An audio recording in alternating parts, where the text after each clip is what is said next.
The grey breath of Ethelos tasted of dust and despair.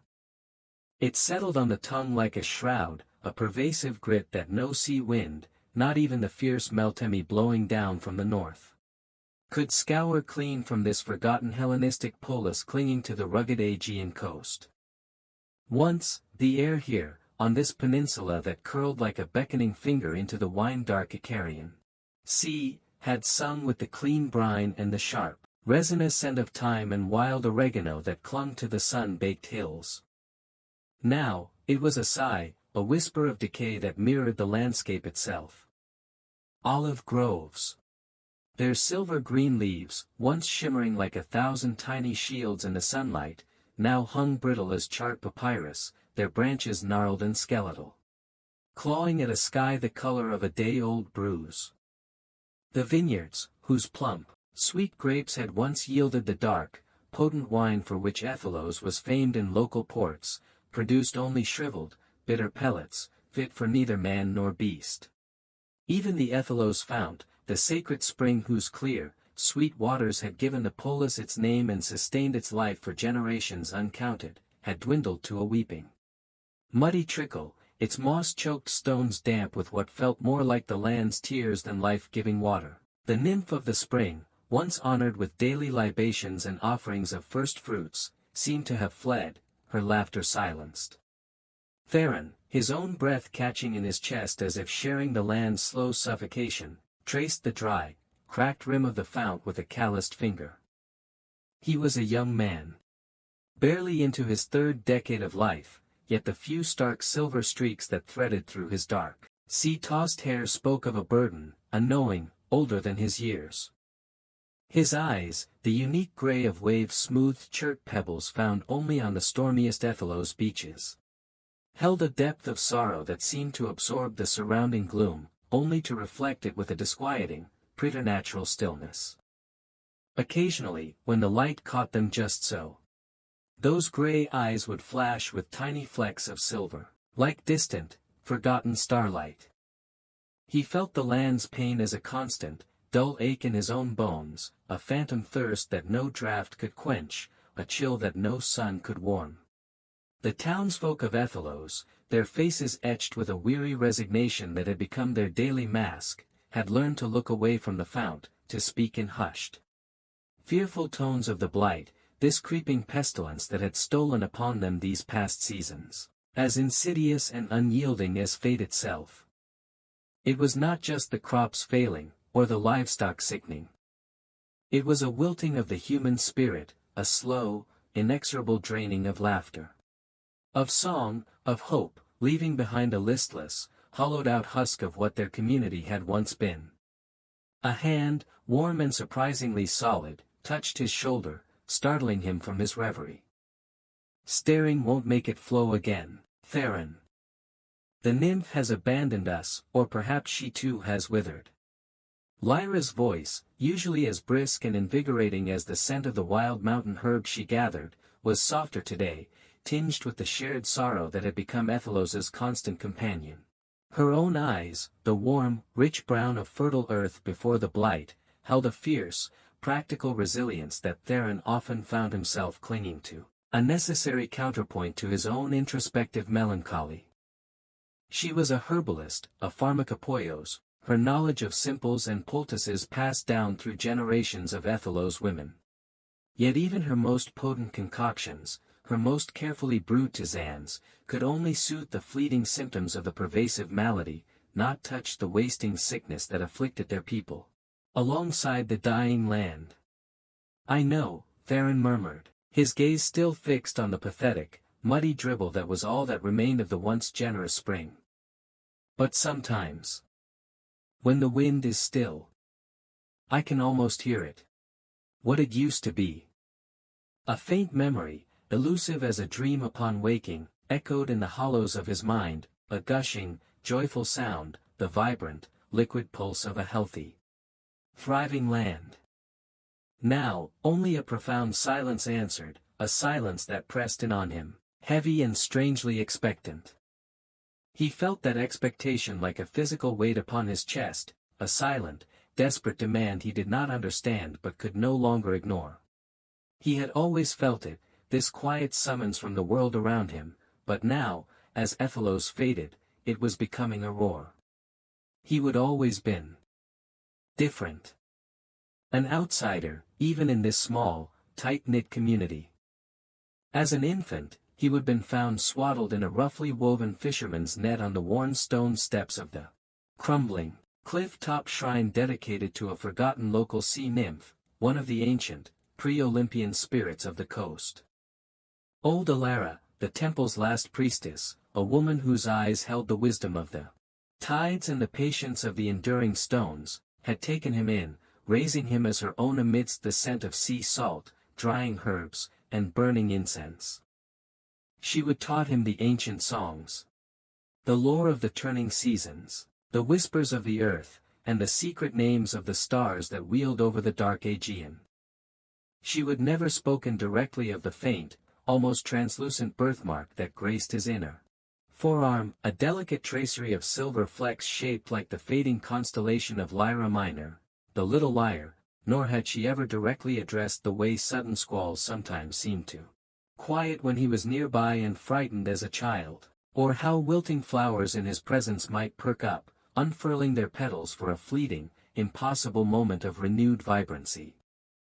But her eyes, kind and astonishingly knowing, had often rested on him with a profound, almost unbearable sadness, as if she foresaw a path for him, a destiny, that he could not yet imagine, a burden she could not lift.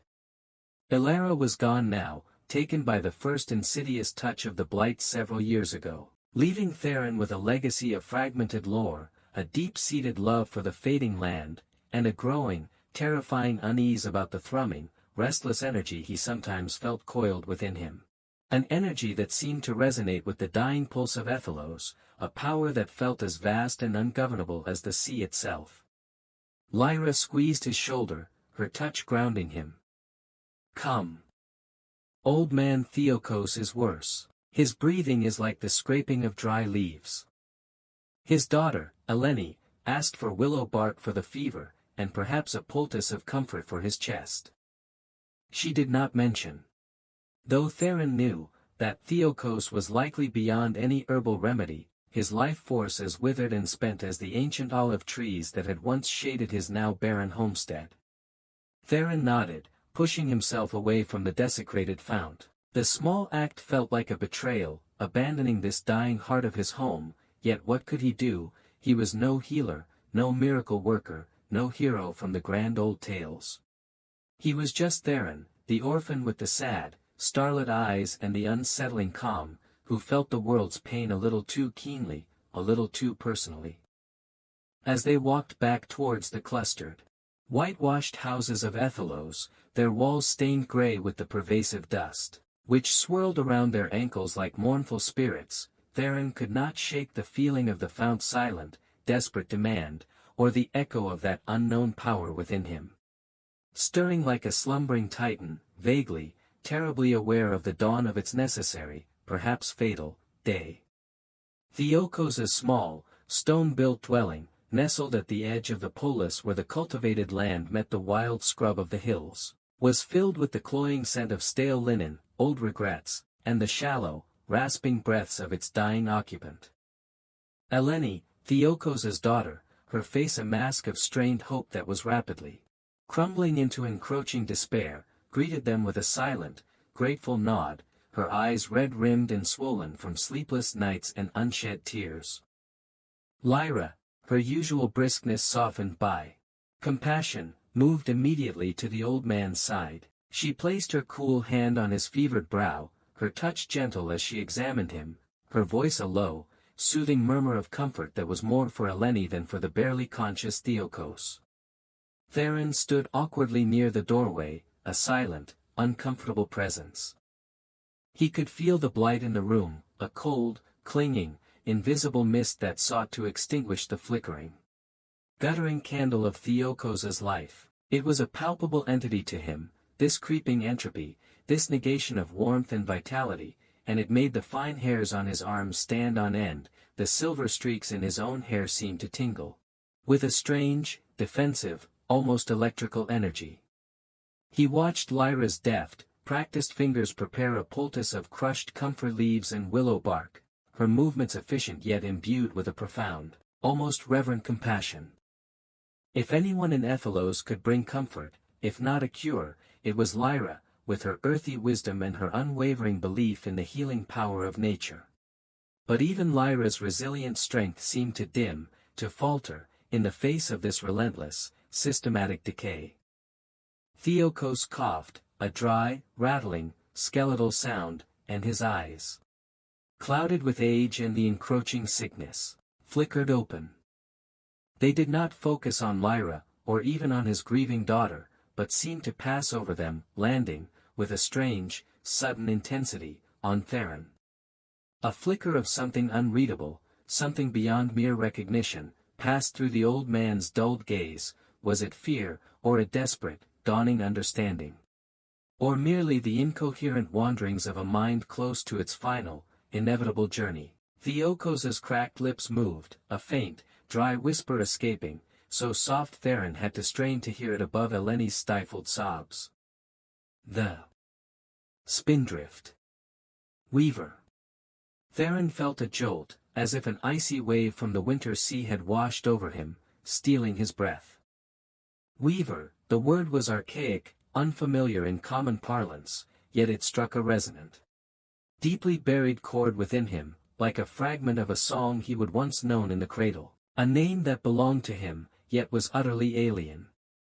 Elara had sometimes hummed ancient, wordless tunes she called the loom songs of the first mothers, her fingers mimicking the act of weaving as she sang, but she would never use that specific term, never explain the deeper meaning of those haunting, ancestral melodies. Before Theron could speak, before the bewildered Eleni could question her father's cryptic, fading utterance, a tremor ran through Theokos's frail body. His breath hitched, then stuttered out in a final, ragged, definitive sigh. The silence that followed was absolute. Profound, broken only by Eleni's soft, choked, heartbroken sob. Lyra reached out, her own face etched with a shared sorrow, and gently closed the old man's unseeing eyes. The Blight, relentless and impartial, had claimed another soul from Ethelos. Outside, as the sun dipped its fiery rim below the western horizon, painting the bruised, indifferent sky in lurid hues of violet, saffron, and blood orange, the air grew noticeably colder. A new, deeper stillness had fallen over Ethelos, a stillness that felt less like peace and more like surrender. The Ethelos fount, Theron knew with a chilling certainty, would be utterly dry by morning. The last precious drops of its sacred water, which had sustained the polis and its people for uncounted generations, had mirrored Theokos's last fading breath. As he stood there in the rapidly gathering dusk, the immense weight of that finality pressing down on him, a sudden, almost agonizing spasm seized him. It was not physical pain, not in the usual sense, but an overwhelming, uncontrollable surge of something. Energy. Raw, untamed, a terrifying torrent of grief, desperate helplessness, and burgeoning, unasked for power. He gasped, stumbling back against the rough, sun-warmed stone wall of Theokos's now silent home. Unseen by Lyra or Eleni, who were murmuring words of comfort to each other inside. Lost in their shared grief, the faint, silver constellation birthmark on his inner forearm flared with a distinct, internal luminescence, a soft, pulsing starlight beneath his skin. The withered, seemingly dead vine that clung with brittle tenacity to the stone wall beside him, a stark tracery of gray, lifeless stems and crumbling leaves, suddenly convulsed as if touched by an invisible current. A vibrant, almost shocking green shot through its dormant veins, swift as a serpent strike. Tiny, pale buds, no bigger than pearls, unfurled with an impossible, breathtaking speed, and for a single, suspended moment, a perfect white flower, its petals delicate as seafoam, bloomed in the fading light, its heart a whisper of gold. It pulsed with a soft, ethereal glow, radiating a tangible warmth that momentarily pushed back the encroaching chill of the blighted evening. Then, as quickly and inexplicably as it had come, the surge of energy receded from Theron, leaving him shaking, his forehead slick with cold sweat, his limbs trembling. The flower, its impossible beauty a fleeting miracle, trembled as well. Its light faded. The vibrant green drained from the vine stems, leaving it as gray. As brittle, as lifeless as before. The bloom shriveled, its delicate petals curling inwards, then scattered like a handful of ash on the dusty, unforgiving ground.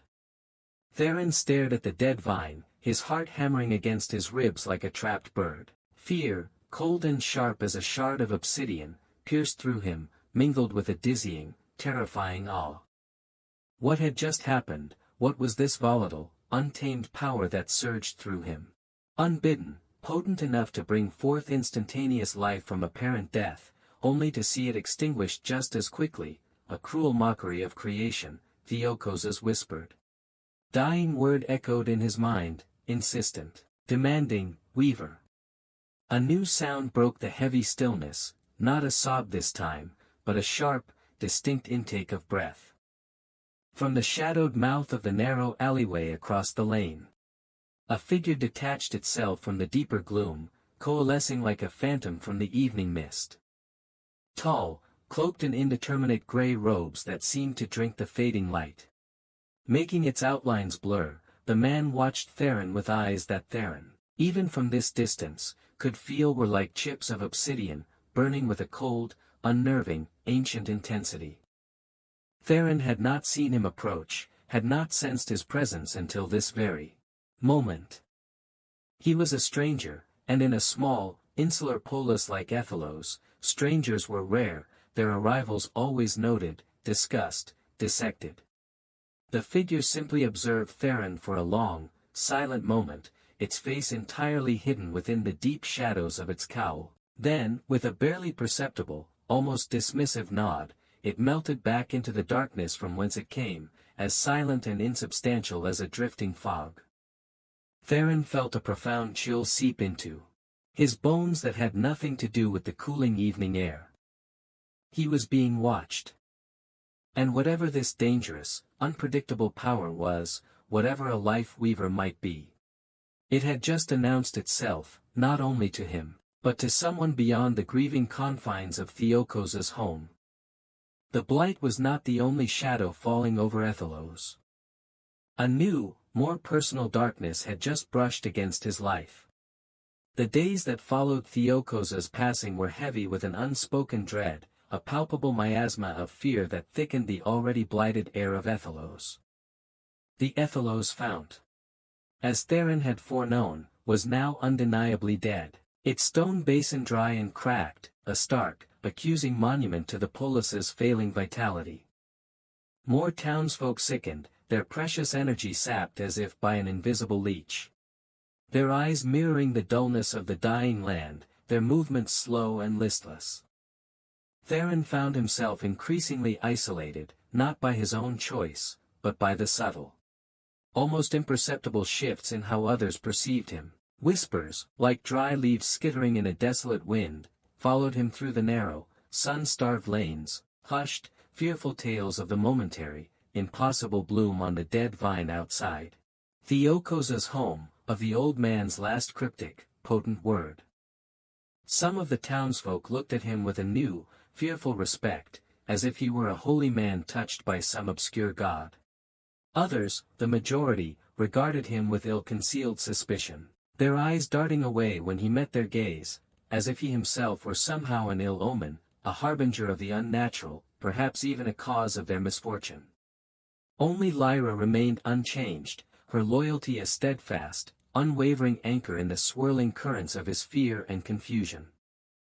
She would see the brief, impossible bloom from the window of Theokosos' home, had questioned him later with wide, worried eyes, her practical mind struggling to reconcile what she had witnessed with the known laws of nature.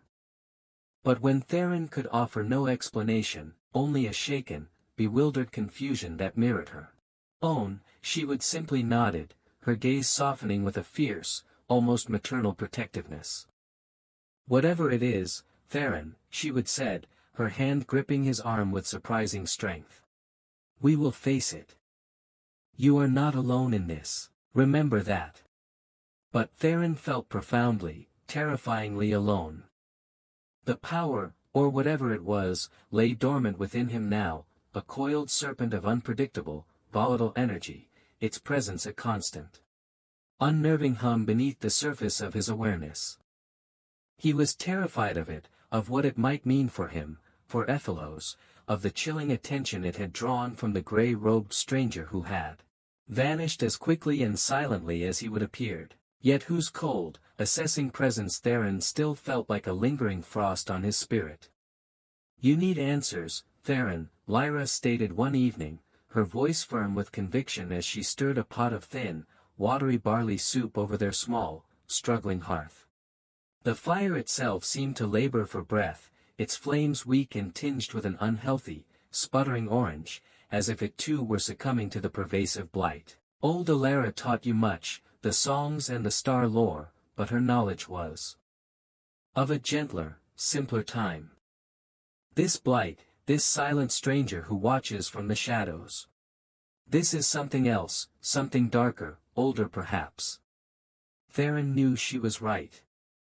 The fragmented, poetic lore Alara had shared with him, songs of the earth's sacred rhythm, of the mystical weaving of the seasons, of the sacred, reciprocal dance between sun and sea, earth and sky, felt like children's rhymes against the encroaching, sophisticated darkness that now threatened to engulf them all.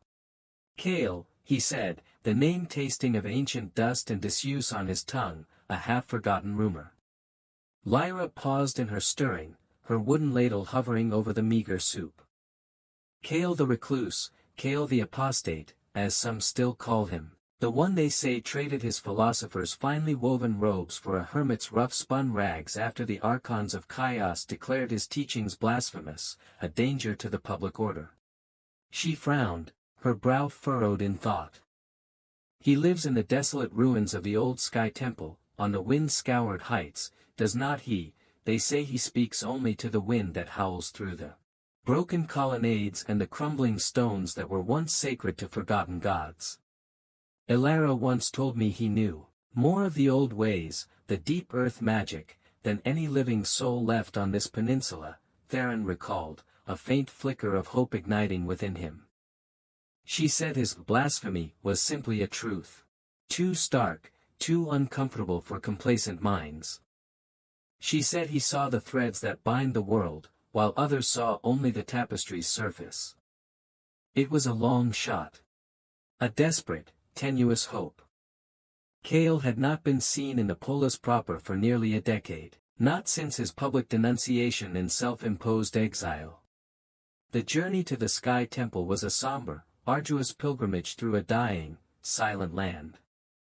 The ancient path, once shaded by venerable, broad-leafed oaks and fragrant wild pines, now wound its way through a veritable graveyard of trees, their bare, blackened branches stark and skeletal against the perpetually overcast, bruised grey sky.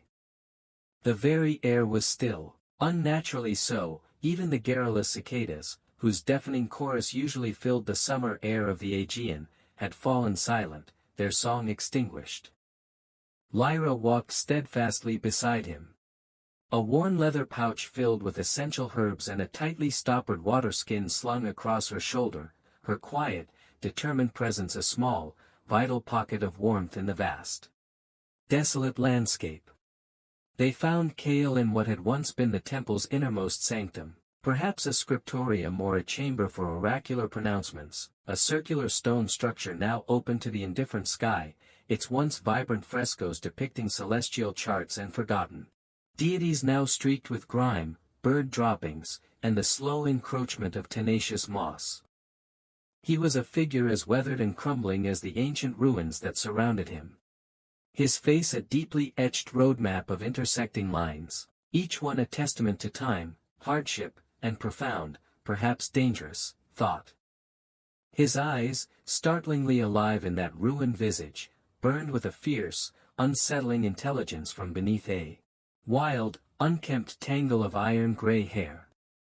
He looked up sharply as they carefully picked their way over fallen pediments and scattered tesserae, his gaze as keen and piercing as a raptor's.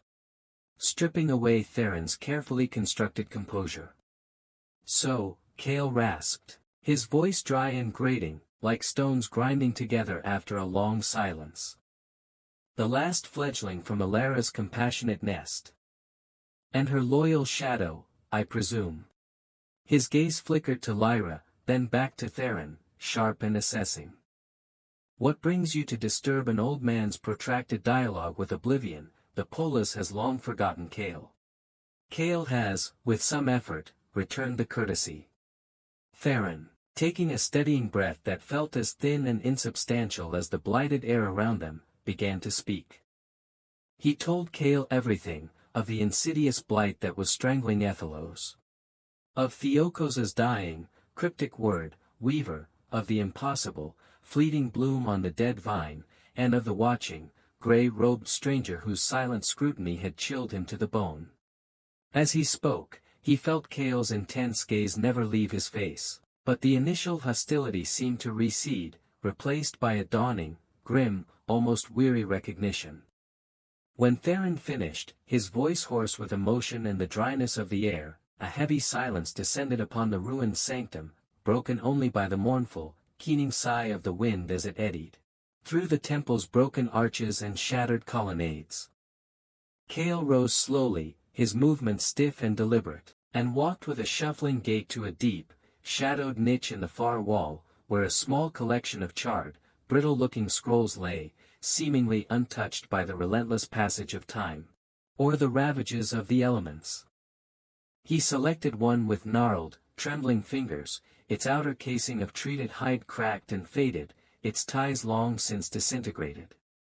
"Alara was always wise beyond her gentle demeanor," Cale said, his voice losing some of its initial harshness, taking on a tone of profound, sorrowful weariness. "She knew the echoes of the old blood would resonate again when the world's balance faltered. She sent you, boy, though I fear perhaps too late." He unrolled the ancient scroll with painstaking, almost reverent care, revealing faded, spidery script in a long-forgotten dialect, interspersed with strange, interwoven symbols that seemed to writhe and shift before Theron's eyes. Theokos, in his passing, spoke a deeper truth than he knew. "You are a weaver, Theron. Or, more accurately, you carry the dormant seed of one, a dangerous, precious inheritance." Theron felt an icy chill despite the relative shelter of the scriptorium, a frisson of fear and dawning comprehension. "A weaver," he repeated, the word feeling heavy and alien on his tongue. "What does that mean, Cale? What am I?"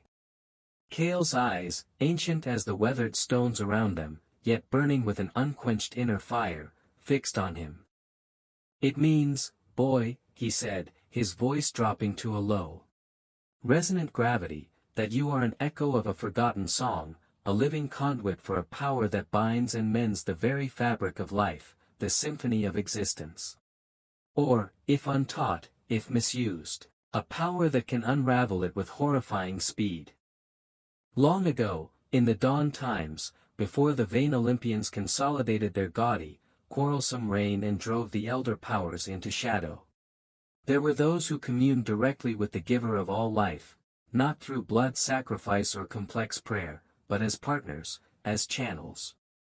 They were the life weavers, the tenders of the earth's sacred vitality, the menders of the tears that appeared in its spiritual fabric, caused by imbalance, by great sorrow, or by malicious neglect. He gestured with a trembling hand towards the blighted, desolate landscape visible through a gaping hole in the far wall, where a section of the roof had collapsed. This corruption that strangles Ethelos. This is more than a natural sickness, more than a simple failure of crops. This is an unweaving, Theron. A deliberate, systematic draining of essence. And those who practice such dark, parasitic arts."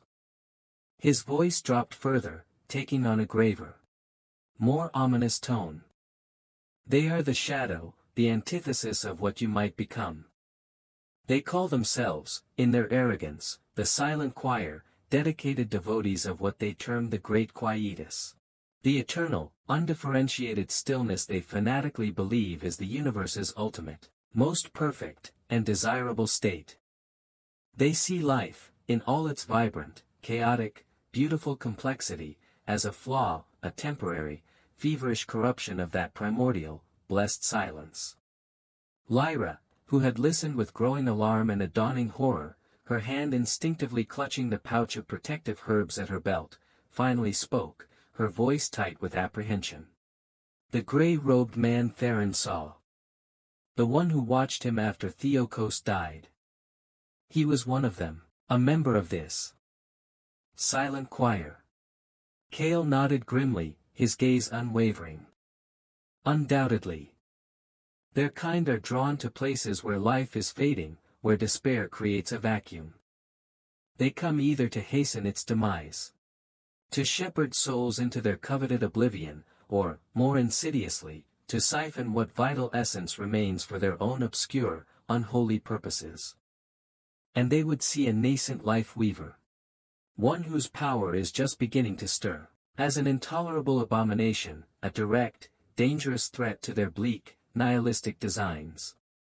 Or, he added, his gaze piercing Theron with uncomfortable intensity, they might see you as a tool of immense, unparalleled potential, if they could only corrupt your spirit or control your burgeoning power. Theron's mind reeled as if he had been struck. Life weaver. Silent choir. Great quietus.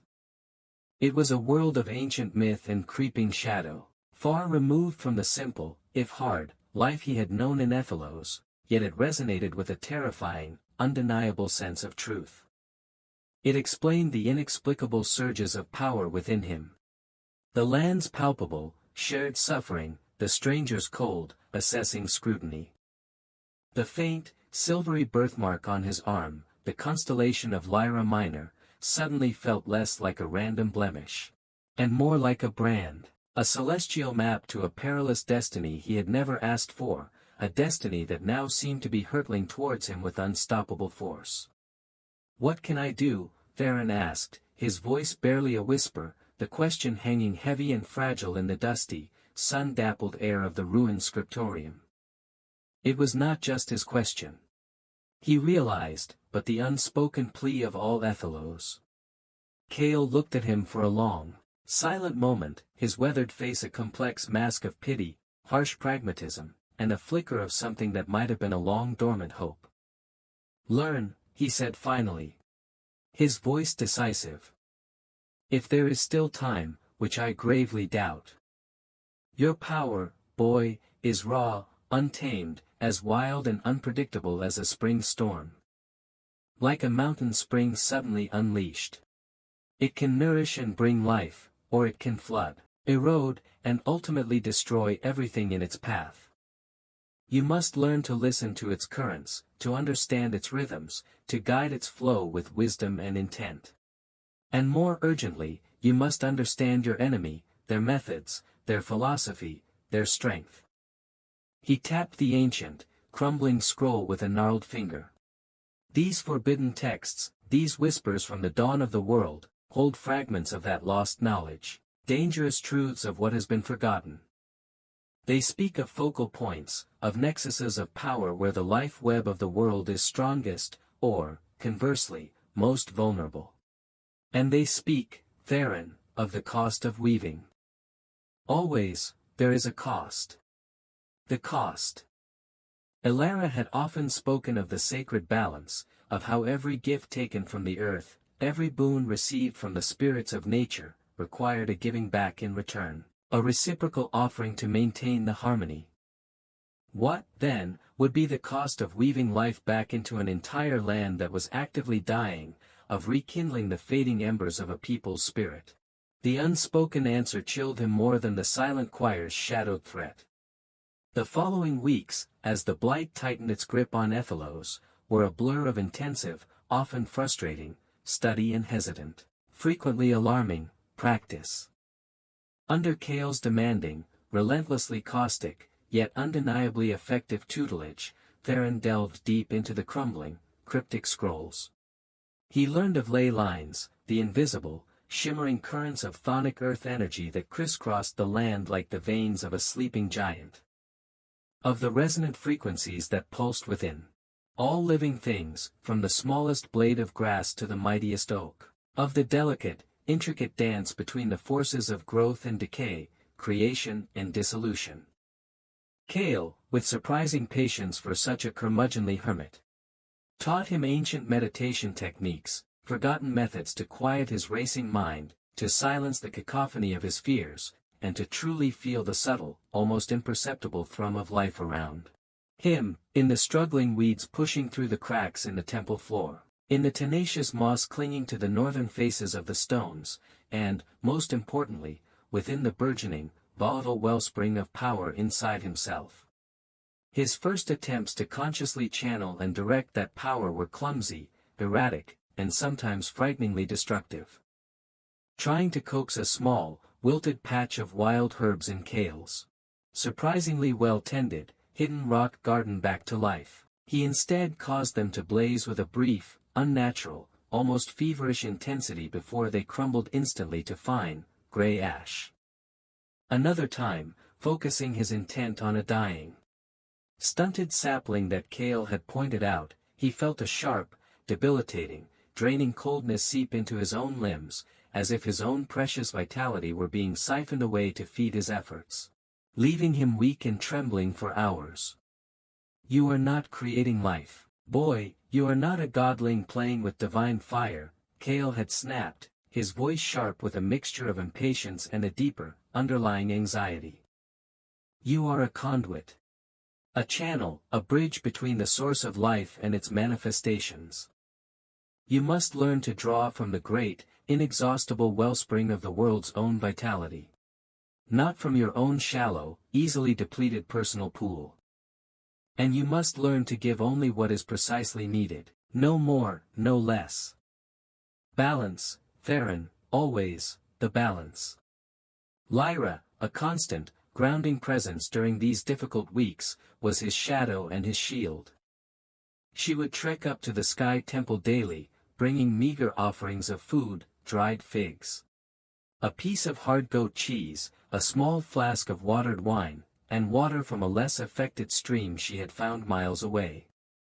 She would watch him for hours as he sat, eyes closed in deep concentration, his brow furrowed, his hands resting lightly on the earth or on a dying plant, the silver constellation on his forearm sometimes pulsing with a faint, almost invisible light.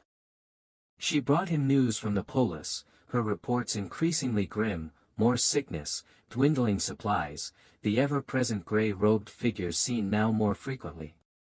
Always on the periphery, silent, watchful, their presence a constant, unnerving pressure. She massaged the tension from his aching shoulders, listened patiently and without judgment to his frustrated, often despairing, accounts of near successes and dispiriting, energy-sapping failures. Her belief in him, mostly unspoken but unwavering and fiercely evident in her steady gaze, was as vital to his perseverance as any esoteric lesson Kale reluctantly imparted. Slowly, painstakingly, with agonizingly small increments of progress, Theron began to gain a measure of control, a fragile understanding of the immense, volatile power he wielded.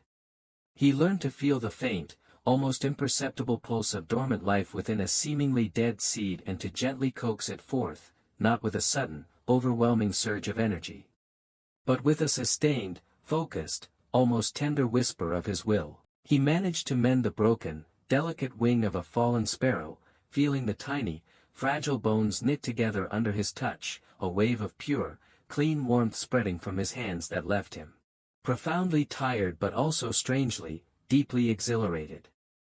The silver flecks in his gray eyes seemed to brighten, to become more numerous and defined with each small, hard-won success, the constellation on his arm to glow a little more readily, a little more confidently. But the silent choir, those shadowy acolytes of the great quietus, did not remain idle. Their patience, it seemed, was wearing thin. One evening, As a bruised and somber twilight bled across the western sky, Theron and Lyra were making their cautious way back from Kale's ruins to the small, long-abandoned shepherd's hut nestled in a hidden ravine, a place they had taken to using for Theron's more intensive training sessions, somewhat closer to the polis but still remote enough for secrecy. As they rounded a bluff of wind-scoured rock, they found their path blocked. 3 figures stood in the deepening gloom. Their ubiquitous gray robes blending almost perfectly with the dusky, blighted landscape, their faces, as always, lost within the impenetrable shadows of their deep cowls. They were identical in their unnerving stillness, their aura of cold, detached watchfulness. To the stranger Theron had seen that fateful day Theokos had died. The anomaly, one of them rasped, the voice like dry leaves skittering over cold stone, a sound utterly devoid of human inflection or emotion. It was the same chilling, disembodied voice Theron had sometimes heard in his unsettling dreams, or felt as a psychic whisper at the edge of his consciousness, the one who foolishly disturbs the sacred progression of the great quietus. Lyra instinctively, bravely, stepped in front of Theron, her hand reaching for the sharp, crescent-bladed herb knife she always carried tucked into her belt. It was a pitiful weapon against such uncanny foes, but her courage was a beacon. "He disturbs nothing that does not deserve disturbing," she retorted, her voice tight but clear. "He seeks only to heal what you and your kind have broken." Another of the figures emitted a sound that might have been a chuckle, a dry, mirthless rattle of bones in a forgotten tune. "Healing is but a vulgar, desperate prolonging of the inevitable fever of existence. Decay, child, is the true physician, the gentle hand that guides all things back to their perfect, original state." The weaver's spawn, its cowled head swiveled slightly towards Theron, misunderstands his inherent purpose. His unique power is not meant to mend, but to elegantly unravel. To hasten the glorious return to blessed, untroubled silence. Theron felt a profound, visceral coldness at their words, a dread that settled deep in his marrow, but beneath it, a new, unfamiliar surge of defiant anger began to smolder. These beings, cloaked in their nihilistic, life-denying faith, would see Ethelos, its people, its very soul, turn to lifeless dust, and they called it perfection. "Ethelos will not die," he said, his voice firmer than he felt. The words a vow. The silver in his eyes flared, a spark of defiance in the encroaching darkness. "It is the inevitable tide," Weaver Spawn, the first speaker intoned, its voice a monotonous, chilling drone. "All things flow towards the great ocean of silence, but your unique resonance, your affinity with the fading echoes of creation, it could ease the transition for this blighted place. Make its passing harmonious, even beautiful. Join us, Theron of Ethelos. Relinquish your futile struggle. Embrace the serene perfection of nothingness. Your power, guided by our deeper understanding, our ancient wisdom, could bring a swift, merciful, and peaceful end to this flawed, suffering existence." The offer, so perverse in its logic, so utterly antithetical to every fiber of Theron's being, was chillingly seductive in its implications of release. He could feel the subtle, insidious pressure of their combined wills, a psychic weight pressing down on him, trying to crush his nascent resolve, to insinuate their bleak, cold comfort into the vulnerable cracks of his own fear and self-doubt. The very air around them grew colder, the dim twilight seeming to dim further, as if the light itself were being drawn into their absorbent, grey forms. Lyra cried out, a small, sharp sound of pain and surprise, as one of the grey-robed figures glided towards her with an unnerving, unnatural speed, its shadowy hand outstretched. Theron reacted without thought, without conscious volition. He thrust out his own hand, not with any specific technique Kale had painstakingly taught him, but with a desperate, primal, protective instinct. A shimmering, translucent barrier of raw energy, the color of swirling seafoam and distant starlight, erupted from his palm, intercepting the robed figure's advance. It was not solid, this shield, but it pulsed with a vibrant, repellent, life-affirming force. The choir agent recoiled as if struck by an invisible blow, a surprised, sibilant hiss escaping its shadowed cowl. The other two advanced on Theron simultaneously, their movements swift, silent, and perfectly coordinated. He felt a terrifying, draining pull, as if invisible, ethereal tendrils were trying to latch onto his life force, to siphon his very essence.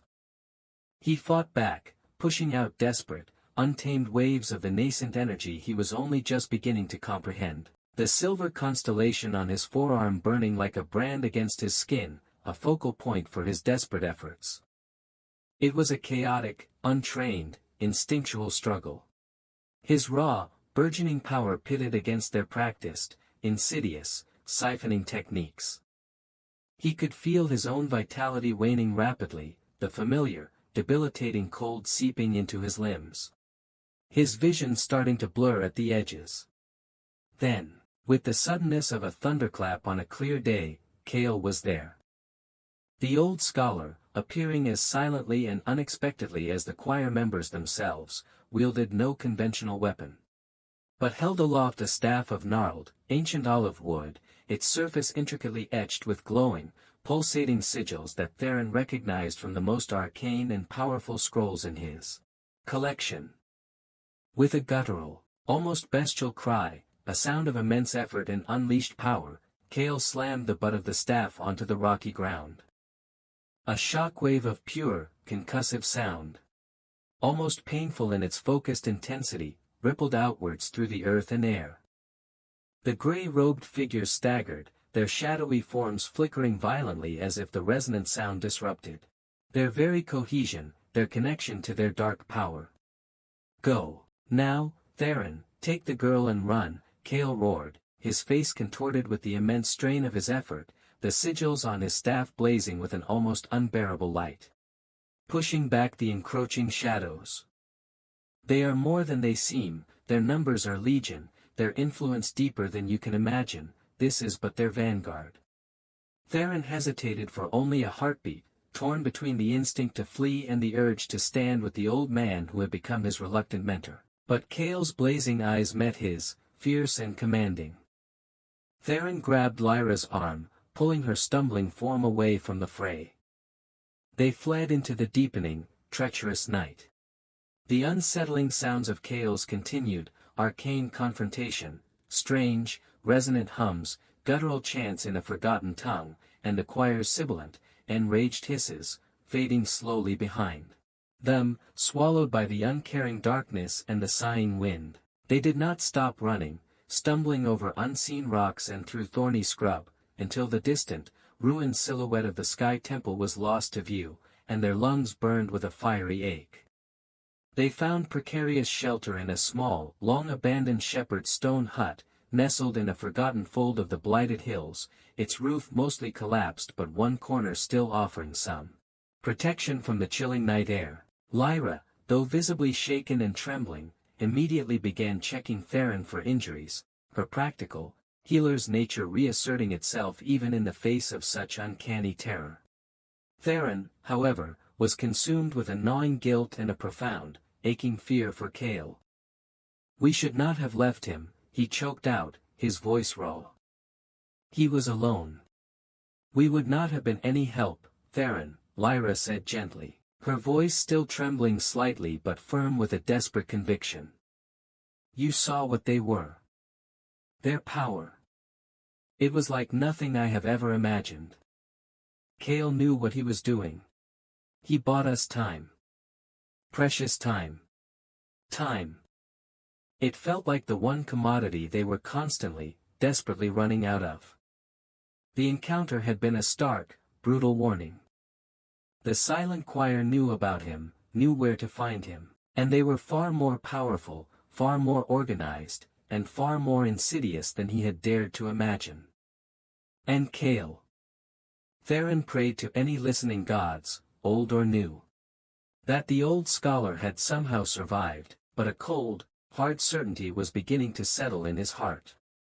Cale had made a choice, a sacrifice. And the weight of that sacrifice now rested squarely on Theron's young, unready shoulders. The next morning, a heavy, oppressive silence lay over the blighted hills, a silence that seemed to swallow all sound, all hope. Theron, his limbs leaden with exhaustion, his spirit bruised and aching from the previous night's encounter and the gnawing fear for Cale, knew he could not return to the Sky Temple, not yet, perhaps never. The risk was too great, to himself, to Lyra, and to any slim chance Ethelos might still have. Cale had given them a chance, a desperate, costly chance, and they had to use it, to honor his sacrifice by surviving, by succeeding. The old scholars' last, urgent words from their intensive studies, words spoken with a grim foreboding, now echoed in Theron's mind with painful clarity, the Isle of Whispering Tides. The ancient texts are fragmented, obscure. But they hint at a wellspring there, a place of immense, concentrated natural energy, sacred to the life weavers of old, perhaps the very first of them. If anything, anywhere, can amplify your nascent power, or show you how to truly master its dangerous currents, it would be there, at that forgotten nexus.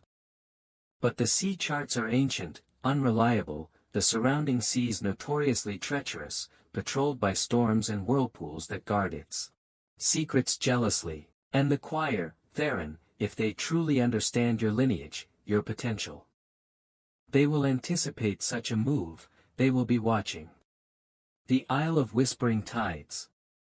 It had been little more than a name on a faded, crumbling papyrus map in Cale's precious collection, a tiny, insignificant speck in the vast, indifferent expanse of the Aegean, a place rumored in old sailors' tales to be surrounded by perpetual, unnatural storms and labyrinthine currents that could dash any unwary ship to pieces on its hidden, razor-sharp reefs. A place of myth, of legend, mostly forgotten, dismissed by pragmatic modern minds. Yet now, it represented their only sliver of hope. "We have to go," Theron said, his voice quiet but infused with a newfound, steely resoluteness. The violent confrontation with the choir had stripped away the last vestiges of his boyish reluctance, his fear of his own burgeoning power. The threat was real, immediate, and Ethelos, his home, his people, was dying a slow, agonizing death. His own fear, his own desires for a simple, untroubled life, seemed a small, insignificant thing in comparison to the vastness of that suffering. Lyra looked at him, her warm brown eyes searching his, assessing his changed demeanor. He saw fear mirrored there. Yes, the natural fear of the unknown, of the perilous journey ahead, but beneath it, he also saw a reflection of his own grim determination, a shared resolve that strengthened his own. "How, Theron?" she asked simply, her voice practical as always, cutting through the fog of his desperate hope. "We have no ship, no provisions for such a voyage, no crew willing to face such odds. And the crossing. Even seasoned, hardened sailors of Ethelos avoid those accursed waters, calling them the graveyard of ships." Old Simeon, Theron said, a desperate plan forming in his mind, a fragile thread of possibility. Simeon was one of Ethelos's oldest, most experienced fishermen, his knowledge of the local currents, the hidden coves, the treacherous reefs, unparalleled. He was also a stubborn, solitary, fiercely independent man, deeply distrustful of anything that lay beyond the familiar horizon of his daily catch, or any talk that smacked of old wives' tales or fanciful legends. But, crucially, Simeon owed Alara, Theron's adoptive mother, a life debt, a fact Theron knew from the priestess's quiet, infrequent stories of her own younger days. Convincing Simeon was an ordeal, a battle of wills against the old fisherman's ingrained skepticism and irascible temper. The old man, his face like a piece of tanned, cracked, salt-cured leather, his eyes the faded, washed-out blue of a winter sea, listened to Theron's impassioned plea with a stony, dismissive silence in his small, nets and brine-scented hut by the neglected harbor. He scoffed openly at the mention of the Isle of Whispering Tides, calling it a grandmother's fanciful tale to frighten naughty children from wandering too close to the dangerous cliffs. He spoke of an uncle who had once sought it, and never returned. But when Theron, in his desperation, played his last card, mentioning Alara's name and the unspoken, sacred debt Simeon owed her, a harrowing story of a sudden violent storm many years ago, a capsized fishing boat, and Alara's seemingly impossible, preternatural calm as she would guided the terrified, half-drowned young Simeon through the churning wreckage and treacherous waves to the safety of a hidden sea cave, the old man's weathered, impenetrable face softened almost imperceptibly. The memory, Theron saw, still held power. He agreed, finally, not with any show of enthusiasm, but with a gruff, resigned reluctance. For Alara's memory, then, he would muttered, spitting a stream of dark tobacco juice onto the dusty, shell-strewn ground beside his hut. Not for your wild, unproven fancies, boy. But if the hungry sea reclaims us, as it likely will, her gentle ghost will have to find it in her heart to forgive this old fool for his sentimentality. Their vessel was Simeon's own fishing boat, the Alki one, named for the mythical halcyon bird of calm seas, a painfully ironic name given their intended destination. It was small, no more than a 30-foot kayak, but sturdy, its timbers seasoned by countless voyages, its single sail patched but serviceable. They provisioned it sparingly, their resources severely limited by the Blight's impact on Ethelos, some dried, salted fish, a few loaves of hard, coarse barley bread, and several goatskin waterskins filled from Lyra's distant, less affected stream. Lyra added a carefully wrapped, precious bundle of her most potent, essential herbs, arnica for bruises, willow bark for fever, yarrow to staunch bleeding. Theron felt a fresh pang of guilt, a deep ache in his chest, knowing Cale was alone, perhaps captured, perhaps worse, his fate unknown. But the old scholar's sacrifice, his last desperate act, had been clear in its urgent intent. Theron had to survive, to learn, to find a way to fight back. There was no other hope. They set sail under the concealing cloak of a moonless, starless night, slipping out of Ethelos' neglected, silent harbor like a trio of thieves, the only sound the gentle lapping of water against the hull and the creak of the oars Simeon used to navigate the shallow harbor entrance. The polis behind them was a huddle of faint, flickering, uncertain lights, a dying ember against the vast, indifferent darkness of the land and sea. Theron looked back until the last glimmer of his home was swallowed by the night, a cold, hard knot of apprehension tightening in his stomach. He was leaving his home, his people, the only life he had ever known, perhaps for the last time, chasing a legend on a desperate, improbable quest. The journey was a brutal, relentless education in the sea's mercurial moods. Simeon, despite his initial, vocal reluctance, proved to be an invaluable, almost preternatural navigator. His lifetime of experience etched into every line on his face, his instincts for wind and current unerring as he guided the small Alki one through treacherous, unseen currents and around jagged, half-submerged rocks that would have ripped the hull out of a less skillfully handled vessel. Lyra, though unaccustomed to the demanding rigors of the sea, found her footing quickly, her innate practicality and resilience adapting to the new, harsh environment as she helped with the rigging, bailed the ever-present bilge water, and meticulously tended to their meager, dwindling supplies. Theron, however, found the sea a vast, disconcerting, and often terrifying mirror to the untamed power that now stirred so restlessly within him. It was immense. Ancient, untamable, capable of gentle, caressing breezes and moments of breathtaking, sun-dappled beauty, but also of sudden, devastating fury and an indifferent, crushing power. Sometimes, as he trailed his hand in the cool, dark water, he felt a strange, deep resonance, a thrumming, vital energy that seemed to echo the unpredictable currents flowing within his own veins. He tried, as Cale had instructed, to extend his senses, to feel the myriad forms of life teeming within the ocean's depths, to connect with its ancient primal rhythms, but it was too vast, too overwhelming, its consciousness too alien and diffuse. He could only touch the very surface of its profound, unfathomable mysteries, feel the raw, elemental power that both terrified and inexplicably drew him. Days blurred into a monotonous, exhausting rhythm of wind, waves, and the constant, protesting creak of the Alcuin's timbers. The sky above remained a stubborn, oppressive, unbroken gray, as if the blight of Ethelos had somehow leached the very color from the heavens. They saw no other ships, no distant smudge of land, only the endless, featureless expanse of the restless Aegean. The profound, unnerving silence of the silent choir seemed to have followed them, a palpable psychological pressure as much as a distant, remembered physical threat. Theron found himself constantly scanning the misty horizon, his eyes aching from the strain, half expecting to see their sinister, grey-sailed ship emerge like a phantom from the mists, a harbinger of their doom.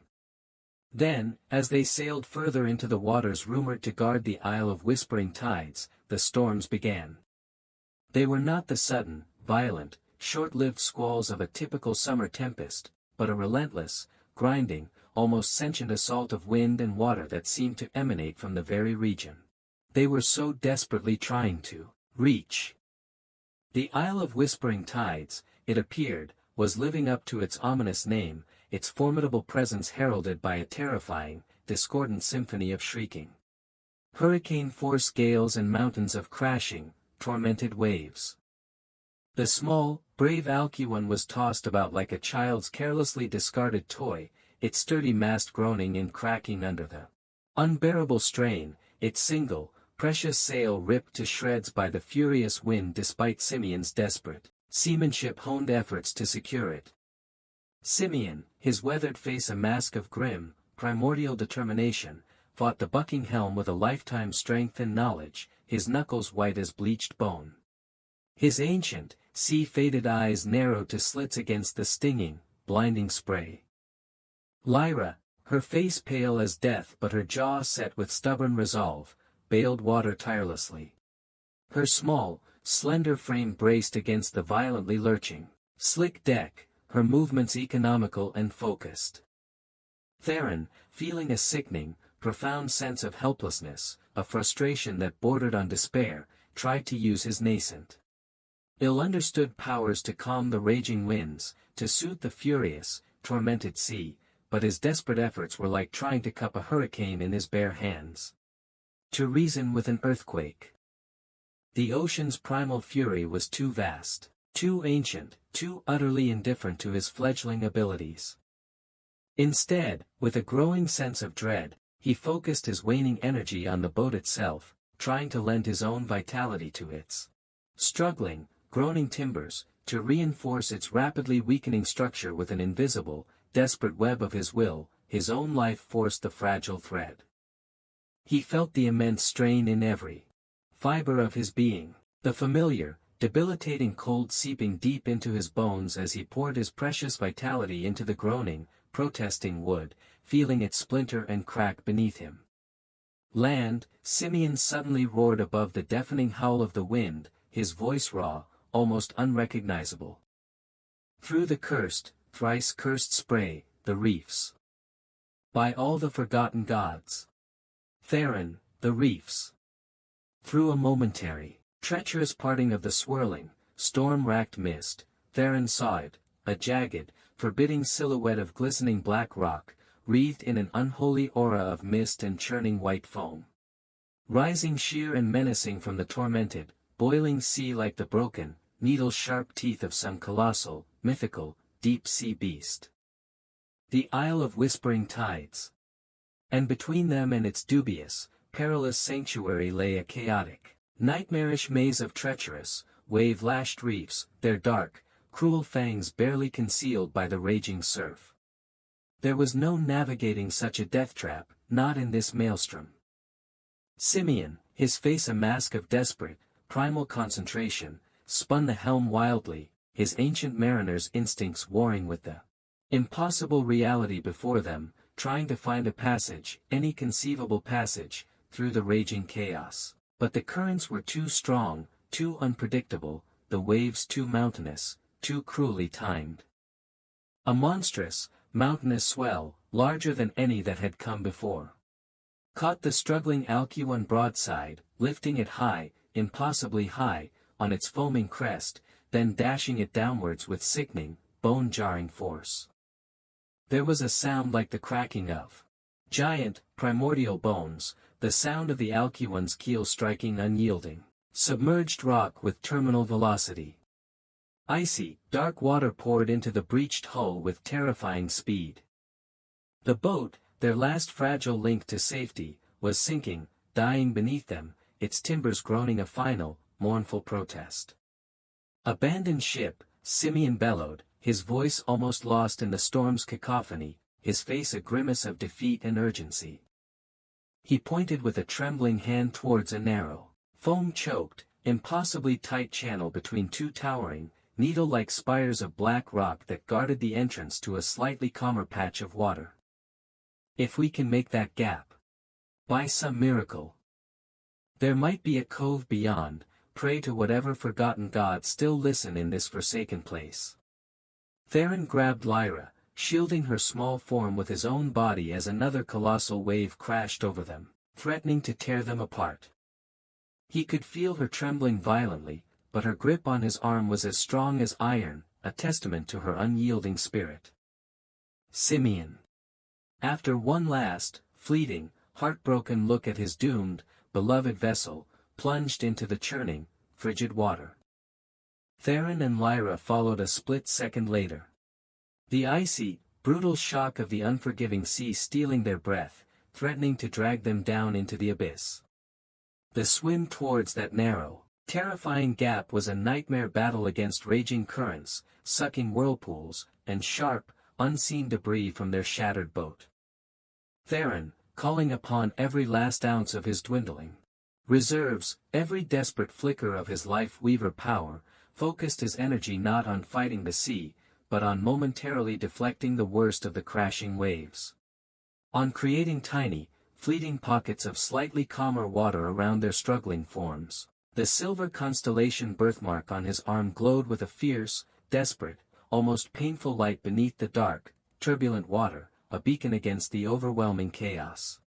He felt Lyra's strength flagging beside him, saw Simeon, old and battered, struggling against a powerful, insidious undertow that was pulling him inexorably towards the jagged rocks.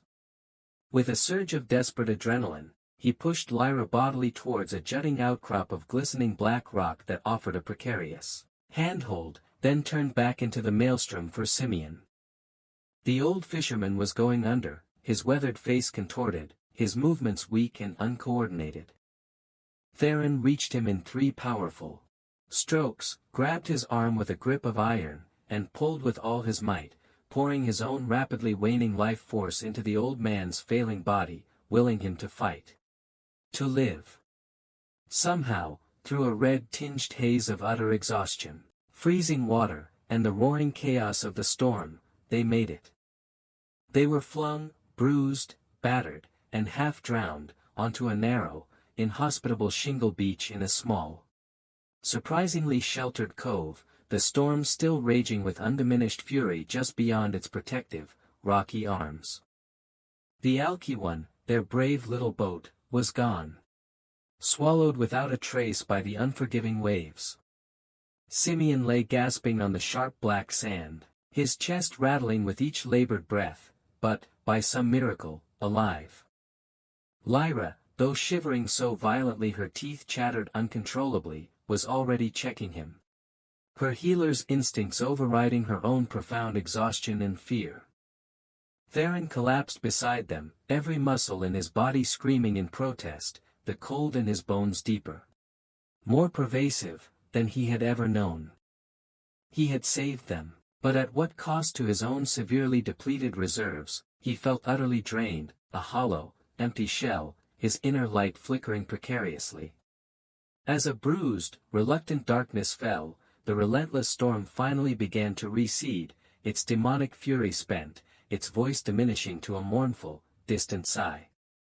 A fragile, watery moon broke through the tattered, fleeing clouds, casting an eerie, ethereal silver light on the desolate, rock-strewn, alien landscape of the Isle of Whispering Tides. It was a place of stark, primal beauty, the air thick with the cloying scent of salt, iodine. An unknown, damp, pungently aromatic vegetation. And from the island's dark, unseen interior, carried on the dying, sibilant wind, came a sound. A chorus of low, insistent whispers, not quite human, not quite natural, a susurrus that seemed to emanate from the very stones, the very earth of the island itself. The island was indeed whispering, and Theron, despite his profound exhaustion and the icy grip of his exposure, felt a strange, unnerving, deeply resonant thrum with those ancient sounds, as if it were calling to a long dormant, deeply buried part of him he was only now, on this shore of desolation and faint hope, beginning to truly discover. They rested fitfully through the long, cold night, huddled together for precious warmth on the damp, inhospitable sand, the incessant, sibilant whispers of the island a constant, unsettling, almost hypnotic lullaby. By the time a weak, watery sun finally painted the eastern sky with pale, reluctant streaks of gray and rose, the full extent of their desolation was starkly revealed. The cove was a small, claustrophobic indentation in a towering, almost vertical wall of black, volcanic rock, its surface slick with moisture and patches of dark, tenacious moss. Twisted, salt-stunted, gnarled trees, more like oversized bonsai than true trees, clung with desperate tenacity to impossible ledges and crevices, their leaves a dark, unhealthy, almost black-green. There was no immediate sign of fresh water, no obvious path leading inland from their precarious refuge. Simeon was weak, his breathing shallow and labored, his skin clammy and cold to the touch. The brutal ordeal in the storm-tossed sea had taken a heavy, perhaps irreversible, toll on the old fisherman's resilient, but aged frame. Lyra, her own face drawn and pale with worry and exhaustion, crushed some of her few remaining precious herbs between two smooth stones, mixing them with a little seawater to make a pungent, dark paste which she carefully applied to his congested chest. "We need to find proper shelter, Theron," she said, her voice practical and firm despite the grimness of their situation. Her gaze sweeping their inhospitable surroundings. "And fresh water, urgently. And then Kale's wellspring. That is why we endured all this. We can't give up now." Theron nodded, his gaze fixed on the forbidding, sheer cliffs that ringed the tiny cove, their dark faces seeming to press in on them. The whispers seemed stronger in the thin morning light, more insistent, almost directional, pulling at his senses like an invisible tide. He felt a strange, almost disorienting sense of familiarity, a disturbing déjà vu, as if he had been here before, perhaps in a half-forgotten dream or even another earlier life. The whispers. "They feel like a path," he murmured, more to himself than to Lyra, his brow furrowed in concentration as he tried to decipher their subtle, complex meaning. He rose stiffly, his body aching with 1,000 bruises, and began to meticulously explore the base of the towering cliffs. In one deeply shadowed recess, half hidden by a recent fall of loose, sharp-edged scree and tangled, salt-encrusted seaweed, he found it, a narrow, almost invisible fissure in the black rock, barely wide enough for a man to squeeze his shoulders through, from which the chorus of unsettling whispers seemed to emanate more clearly, more directly. It was less an audible sound now, more a distinct, palpable vibration in the air, a subtle, pervasive resonance that hummed in his bones, in his very teeth, a call he could no longer deny. "This way," he said, his voice filled with a newfound, inexplicable certainty, pointing towards the dark, uninviting opening. I think this is where it wants us to go." Simeon was far too weak to move, let alone attempt such a climb. They made him as comfortable as possible in a shallow, dry cave they found near the high water mark of the beach. Lining it with some of the softer seaweed and their own spare, damp cloaks.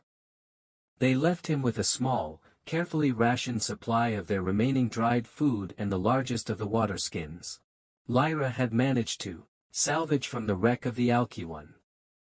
"We will be back for you, old friend," Lyra promised, her hand briefly, gently touching the old man's weathered, unresponsive cheek. "Rest now. Conserve your strength." Simeon merely grunted, his eyes closed, his breathing still shallow, but Theron thought he saw the faint, stubborn twitch of his lips.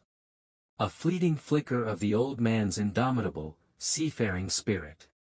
The fissure was indeed a tight, claustrophobic squeeze, its rock walls cold and damp against their skin. It opened into a winding, narrow tunnel that sloped steeply upwards, disappearing into the shadowed, unknown interior of the mysterious island. The air within was surprisingly cool and damp, carrying the clean, metallic scent of wet stone and something else.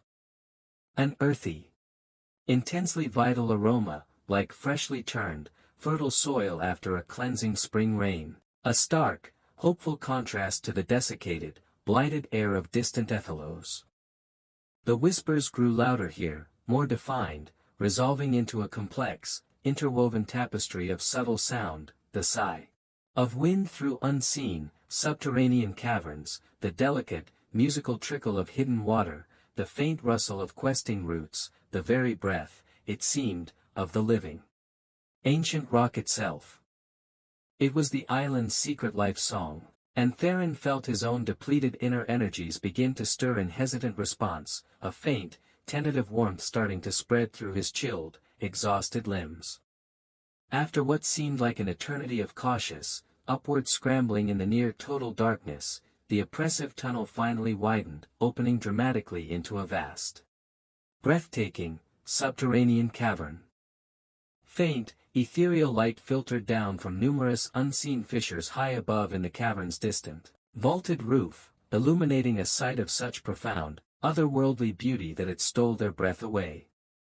Great, luminous, multifaceted crystals, some as tall as ancient oaks, veined with shimmering threads of silver and gold, grew in profusion from the cavern walls and floor, pulsing with a soft, gentle, internal light, like captured starlight. Water, clear as spun moonlight, trickled silently down their intricately faceted surfaces, collecting in a series of naturally terraced, crystal-lined pools before flowing, with a musical murmur, into a larger, central basin that shimmered with an ethereal, incandescent blue glow. The very air in the cavern hummed with a palpable, vibrant energy, ancient, pure, and intensely, overwhelmingly alive. At the precise heart of the glowing central pool, a column of pure, dazzling white light rose, too brilliant to look at directly, its ultimate source hidden in the cavern's shadowed, unreachable roof. The wellspring, Lyra breathed, her voice hushed, filled with an uncharacteristic, reverent awe. Even her deeply pragmatic, earthbound nature was momentarily overcome by the sheer, transcendent, unearthly beauty of the hidden place. Theron felt it too, a profound, almost painful sense of homecoming, of an ancient, preordained rightness. The vibrant, life-affirming energy of the sacred cavern enveloped him, not overwhelming him as the sea's raw power had, but welcoming him. Seeping into his weary body, his depleted spirit, replenishing his drained vitality with an almost intoxicating rush. The silver flecks in his gray eyes seemed to ignite, to glow with a reflected light. The constellation on his arm thrummed with a gentle, insistent warmth. This, he knew with a certainty that resonated in the deepest core of his being, was a place of immense, sacred power, a primary nexus of the world's life force. Untouched, untainted by the creeping blight that ravaged the distant, suffering outer world. This was Cale's desperate hope. This was the island's secret. He moved forward as if in a dream, drawn by an irresistible, invisible pull towards the glowing central pool. As he neared the incandescent column of pure white light, the whispers that had guided them here intensified, no longer just indistinct sounds, but coalescing into coherent thoughts. Vivid images, profound sensations, the collective, ancestral memory of the island itself, of the long-forgotten life weavers who had tended this sacred place for uncounted millennia. Their joys, their sorrows, their triumphs, their sacrifices, their accumulated wisdom. He saw fleeting, powerful visions of ancient, forgotten rituals, of luminous hands weaving intricate patterns of light and life. Of devastating, world-altering blights fought and painstakingly overcome, of profound, selfless sacrifices made to preserve the delicate, sacred balance of existence. He saw the faces of those who had come before him, generations of weavers, their eyes reflecting the same starlight, the same burden, the same quiet determination that he sometimes glimpsed in his own reflection. He reached the smooth, crystal-lined edge of the pool. The water within was cool and inviting, its surface undisturbed, the light from the central column warm and profoundly, deeply embracing. Kale's words, spoken with such grim urgency in the ruins of the Sky Temple, came back to him with renewed force. If anything, anywhere, can amplify your nascent power, or show you how to truly master its dangerous, life-giving currents, it would be here. At this forgotten wellspring. He knew, with an unshakable, instinctual certainty, what he had to do. The island had called him here for this. Theron stepped into the wellspring. The water embraced him like a silken, living shroud, cool against his skin at first, then quickly suffused with a gentle, pervasive, tingling warmth that penetrated to the very marrow of his bones, easing his aches, soothing his weariness. The light from the central, incandescent column intensified, bathing him in its pure, white, almost unbearable radiance. He closed his eyes, consciously surrendering to the ancient, potent energies of the sacred place, opening his mind, his heart, his very spirit to the profound, ancestral knowledge that pulsed within its living waters, within its glowing crystals, within the very air he breathed. It was not a lesson of words or brittle scrolls, but a complete immersion, an instantaneous, overwhelming absorption of understanding.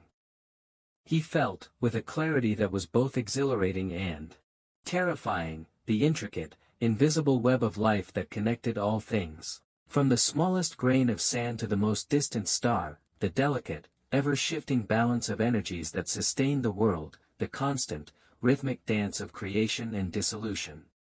He understood the devastating blight that gripped Ethelos not just as a sickness, a random affliction of nature, but as a profound, deliberate severing of those sacred connections. A discordant, jarring note in the great, harmonious symphony of existence, a corruption amplified and malevolently directed by the twisted, nihilistic will of the silent choir. He saw their insidious methods with a new, horrifying clarity, the subtle, parasitic draining of vitality from unsuspecting victims, the careful, calculated fostering of despair and hopelessness which weakened the spirit's defenses. The cunning twisting of natural forces and ley lines to serve their dark philosophy of ultimate, silent entropy. And he learned, truly learned, of his own unique power, the life weaver's sacred, dangerous gift. It was not merely the limited, intuitive ability to coax a fleeting, fragile bloom from a dead vine, or mend a sparrow's wing, but the profound, awesome potential to mend the severed, bleeding threads of the universal life web itself. To re-harmonize the discordant, painful notes in the world's song. To act as a conscious, willing conduit for the pure, unadulterated, generative life force of the wellspring itself, channeling its immense power through his own being. He saw, in a rush of intuitive understanding, how to draw upon its seemingly inexhaustible reserves, how to shape its raw, potent energy with his will and intent. How to gently, carefully, weave it back into the wounded, suffering fabric of the world.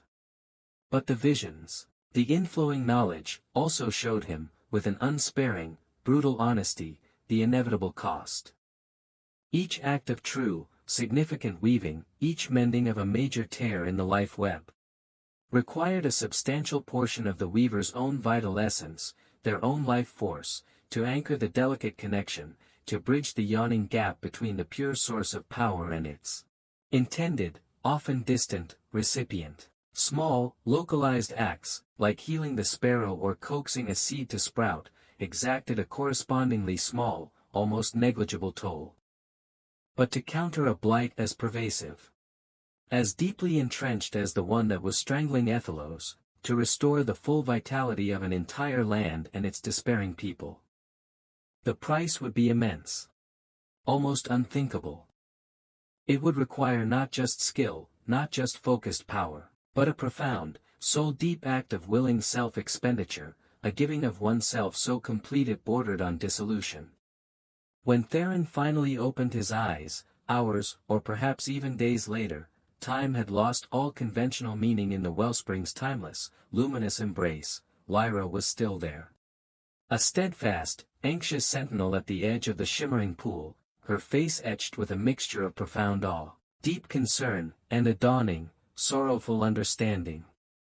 The intense, almost painful light around him had softened, the overwhelming rush of visions and knowledge had receded, leaving behind a quiet, crystalline clarity in his mind, a profound, unshakable understanding of his path, and a heavy, inescapable certainty about its ultimate destination. He knew now, without a shadow of a doubt, what he had to do to save Ethelos, and he knew, with an equal, chilling certainty, what it would demand of him in the final reckoning. Theron, Lyra's voice was hesitant, barely a whisper, her eyes searching his face for any sign of the Theron she knew, the quiet, burdened boy from Ethelos. Are you all right? He smiled then, a faint, strangely serene, yet deeply sad smile that did not quite reach his luminous eyes. I understand now, Lyra, he said, his voice different, deeper, more resonant than before, imbued with the faint, echoing music of the wellspring itself. I know what must be done to save Ethelos. He did not elaborate, then, on the terrible cost. She would understand soon enough. Her practical, loving heart would piece it together. His connection to the wellspring was now a living, breathing part of him, an undeniable extension of his own being. He could feel its immense, life-giving power thrumming within him, a vast, untapped reservoir of pure, creative potential. But he also knew, with a certainty that settled like a cold stone in his heart, that it was not his to keep, not his to wield for his own longevity or power. It was his to give, freely and completely. They spent several more days on the Isle of Whispering Tides, though the concept of days felt fluid and indistinct in the timeless luminescence of the wellspring cavern. Theron, guided by the infused knowledge and his awakened instincts, practiced his newfound abilities, no longer with clumsy uncertainty and fearful hesitation, but with a growing grace, precision, and a profound, intuitive understanding. He learned to draw upon the wellspring's boundless energy, not as a forceful taking, but as a gentle invitation. A harmonious alignment. He learned to shape its radiant essence with his focused will, to project it with delicate, pinpoint intent, or as a broad, life-affirming wave. He mended the broken, salt-stunted, gnarled trees that clung precariously to the cliffs near their hidden cove, coaxing vibrant, healthy green from their seemingly dead branches, watching with a quiet satisfaction as new leaves unfurled in the thin sunlight. He found a stagnant, brackish pool of rainwater in a hollow of the rocks and, with a sustained effort of will, purified it, transforming its murky depths into water as sweet and clear as that of the wellspring itself. Each act of weaving, each conscious channeling of life force, left him feeling a little more drained, a little more translucent, the silver in his dark hair spreading like a delicate frost, his physical form seeming to become less substantial. Yet it also filled him with a quiet, resolute sense of purpose, a deep inner peace that belied the enormity of the task still ahead. Lyra watched him constantly, her initial awe giving way to a dawning, painful comprehension of the truth he had not yet voiced. She saw the subtle but undeniable toll his weaving took on him. The way his own inner light seemed to dim slightly, his energy to flag, after each significant act of creation or restoration. She saw the growing transparency of his skin, the ethereal quality that now clung to him. She did not speak of her growing fears, of the terrible premonition that was taking root in her heart. But her dark, expressive eyes were often shadowed with a sorrow that mirrored the sadness she now saw so clearly in his own luminous gaze. She focused instead on practicalities. On ensuring he ate the little food they had, that he rested, that his depleting physical form was cared for, her love expressing itself in 1,000 small, unspoken acts of devotion. Simeon, too, was recovering, his grizzled strength slowly returning, thanks to the purified water from the pool Theron had cleansed and the subtle, almost imperceptible currents of healing energy. Theron directed towards him whenever he rested. The old fisherman, a man of few words and even fewer beliefs in things unseen, said little about Theron's transformation or the island's uncanny atmosphere, but his gaze on the young man was now one of grudging, bewildered, almost fearful respect. He had seen too much, felt too much, to dismiss it all as mere fancy any longer. One evening, as Theron sat in quiet communion by the shimmering central pool of the wellspring, drawing in its replenishing energies, preparing himself for the ordeal to come, a new vision, unbidden and alarmingly sharp, seared itself across his inner sight. He saw Ethelos, his beloved, blighted home, not just slowly dying, but actively, brutally under assault. He saw the grey-robed, shadowy figures of the silent choir moving with chilling purpose. Through the polis's deserted streets, their very presence like a killing frost, accelerating the decay, extinguishing the last, flickering embers of life. He saw the imposing, dreaded figure of the voice of ash, his shadowy form standing with triumphant arrogance before the withered, blackened husk of the Ethelos fount, his hands raised in a dark, arcane ritual, drawing the last vestiges of life, of hope, from the desecrated land into a pulsating obsidian orb of pure darkness clutched in his grasp. They were not just waiting for Ethelos to die. They were actively, malevolently killing it, perhaps preparing to use its stolen, concentrated vitality for some even greater, more terrible, unholy purpose. The heart of silence was nearing its completion. "We have to go back," Theron said, his voice urgent, his eyes snapping open, the serene glow of the wellspring momentarily overshadowed by the terrible clarity of his vision. He scrambled to his feet, his weariness forgotten in the face of this new, immediate threat. Now. They are not just waiting for the end. They are harvesting it. Kale was right. The return journey was a desperate, agonizing race against a swiftly dwindling clock.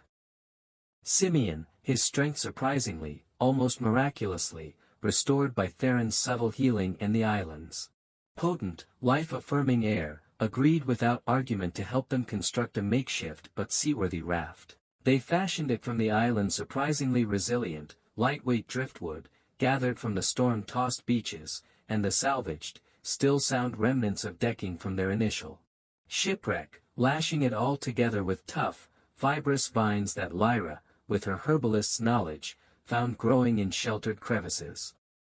It was a clumsy, precarious, ungainly vessel, more a floating platform than a true boat. But Theron, drawing heavily now on his newfound, intimate connection to the sea's elemental energies, was able to subtly influence the currents, to sense the hidden paths through the treacherous waters, guiding their fragile craft away from the worst of the lingering storms that still jealously guarded the Isle of Whispering Tides, and towards the distant, familiar, beloved shores of their peninsula. The voyage was arduous, their carefully hoarded supplies dwindling with alarming speed. Theron spent much of his time in a deep, focused meditative state, conserving his precious, finite energy. Yet remaining keenly, painfully aware of the dying land they were inexorably approaching. He could feel Ethelos' fading, faltering pulse even across the many miles of intervening water. A faint, ragged, weakening heartbeat in the vast, interconnected web of life. Lyra, ever practical, ever resilient, meticulously rationed their remaining food and water, her quiet, unwavering strength a constant, unspoken reassurance in the face of their mounting desperation. Simeon, though mostly silent, his weathered face set in grim lines, navigated with a focused, almost obsessive determination. His ancient, sea-wise eyes constantly scanning the ever-changing waves, perhaps sensing the terrible urgency of their mission as keenly, as instinctively, as Theron did. As they finally neared the blighted coast of Ethelos, the oppressive, ubiquitous gray sky seemed even darker, more threatening than before, the very air thicker, heavier, with the cloying, unmistakable scent of widespread decay and profound despair. The familiar landmarks, the jutting, protective headland known as the Old Man's Chin, the distant, hazy smudge of the polis itself, were shrouded in an unnatural, perpetual twilight, even at what should have been midday. The sea itself felt listless, its waves sluggish and discolored, as if it too were mourning or succumbing. They beached their precarious raft in a small, hidden cove, miles from the main, silted-up harbor of Ethelos, a secluded place where Theron and Lyra had often played as carefree children, long before the Blight had cast its long, sorrowful shadow over their lives. The silence that greeted them as they stumbled ashore was profound, absolute, broken only by the mournful, desolate cry of a lone, circling black-backed gull. The very earth beneath their feet felt cold, brittle, devoid of its former resilience. Cale, Theron said immediately, his first thought, his most pressing fear, for the old scholar who had sacrificed so much for them, we have to know if he could not bring himself to voice the rest. They made their way inland with utmost caution, moving like phantoms through the utterly blighted, silent landscape. The devastation was far worse, far more complete than when they had left. Trees that had merely been withered and bare were now crumbling to grey dust at the slightest touch. Fields that had been barren were now cracked and deeply fissured, as if the very bones of the earth were breaking apart in agony. The air was heavy with the suffocating silence of utter abandonment. No birds sang their hopeful melodies. No insects hummed their busy tunes, even the wind seemed to hold its breath. They reached the desolate, wind-swept ruins of the Sky Temple. It was eerily, unnaturally still, bathed in an even deeper, more profound silence than before. Theron's heart sank, a cold stone of dread dropping into the pit of his stomach. He called out Cale's name, his voice a raw, desperate croak, echoing strangely amongst the broken, indifferent stones. There was no answer, only the mocking echo returning his own grief to him. Lyra found him first, in the ruined scriptorium, near the shadowed niche where he had kept his precious, forbidden scrolls. Cale lay on the cold stone floor, his gnarled olive-wood staff, its once glowing sigils now dark and cold as forgotten embers, clutched tightly in his lifeless hand. He looked surprisingly peaceful, almost serene, as if he had simply fallen asleep over his ancient, beloved texts. But the unnatural stillness of his frail form, the utter, irrevocable absence of breath, told its own undeniable, heartbreaking story. There were no visible marks of violence on him, but Theron, with his heightened life-weaver senses, could feel it. Cale's own vital life force had been utterly, completely spent, perhaps in that final, desperate confrontation with the choir. A last defiant act of protection, or perhaps he had simply given up, his own small, tenacious light finally extinguished by the overwhelming, encroaching darkness he had fought for so long. A small, slightly scorched scroll lay beside Cale's outstretched, papery hand. Theron picked it up with trembling fingers. It was not one of the ancient, brittle texts, but a comparatively fresh piece of surprisingly fine vellum. Cale's familiar, spidery, idiosyncratic script covering its surface. Theron, it read, the ink faded but still legible, if you are reading this, then I have walked the final, shadowed path into the great unknown. Do not grieve for this old, weary tree. An old tree must eventually fall to make way for the new, vital growth. The choir. They are even more insidious, more dangerous, than I ever truly knew or allowed myself to believe. They do not just drain life. They seek to invert the sacred weaving itself, to twist creation's song into a dirge, to turn life into a potent weapon of ultimate, irreversible entropy. The voice of Ash, their enigmatic, terrifying leader, is not merely a priest of nothingness, as I once supposed. He is a fractured, fallen weaver himself, one who, in some distant, forgotten age, embraced the seductive void when his own immense power failed him, or perhaps, betrayed him. He seeks now to create what the forbidden texts call a heart of silence, in the desecrated heart of Ethelos. A focal point of concentrated, weaponized anti-life that will then spread like an incurable, spiritual cancer across the land, across the world. He believes, with all the fervor of his broken soul, that it is his terrible destiny to unmake the world's vibrant, sacred song. Theron's hand trembled violently as he read the damning words. A fractured weaver. The voice of Ash was not just an ideological opponent, a philosophical foe. He was a twisted, terrifying reflection of what Theron himself could become if he faltered, if he succumbed to despair, if he allowed his power to be perverted. The note continued, Kale's script growing weaker, more erratic towards the end, the Ethelos fount. It was once, in the dawn times, a minor wellspring itself, a sister spring to the great one on the Isle of Whispering Tides. That is why they target it with such singular, malevolent focus. He will try to corrupt its sacred essence, to twist its life-giving nature, to turn it into the black, beating core of his heart of silence. You, Theron, are the only one now who can possibly stop him. The knowledge you have gained from the Isle, the power that now flows within you, that is your shield and your only sword. Remember the balance, Theron. Remember always the cost of true weaving. And do not, I implore you, do not let your own good heart be consumed by the seductive shadow he inevitably casts. Lyra, brave girl, keep him true. Ethelos needs its weaver, now more than ever. Tears, hot and stinging, welled in Theron's eyes as he finished reading Kale's final, desperate message. He looked up at Lyra, her own face pale with a shared grief and a fierce, unyielding resolve. Kale's last words were a terrible burden, a sacred gift, and a desperate, poignant plea.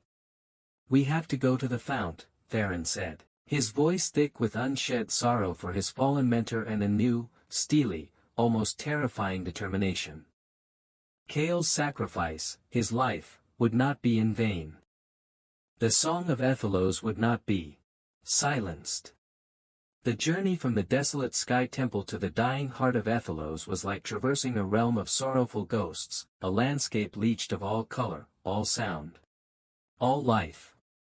The once familiar streets of the polis were deserted, an eerie, unnatural silence hanging heavy in the blighted air, broken only by the mournful, hollow sigh of the dust-laden wind as it whispered through the empty doorways and shattered window shutters of abandoned homes.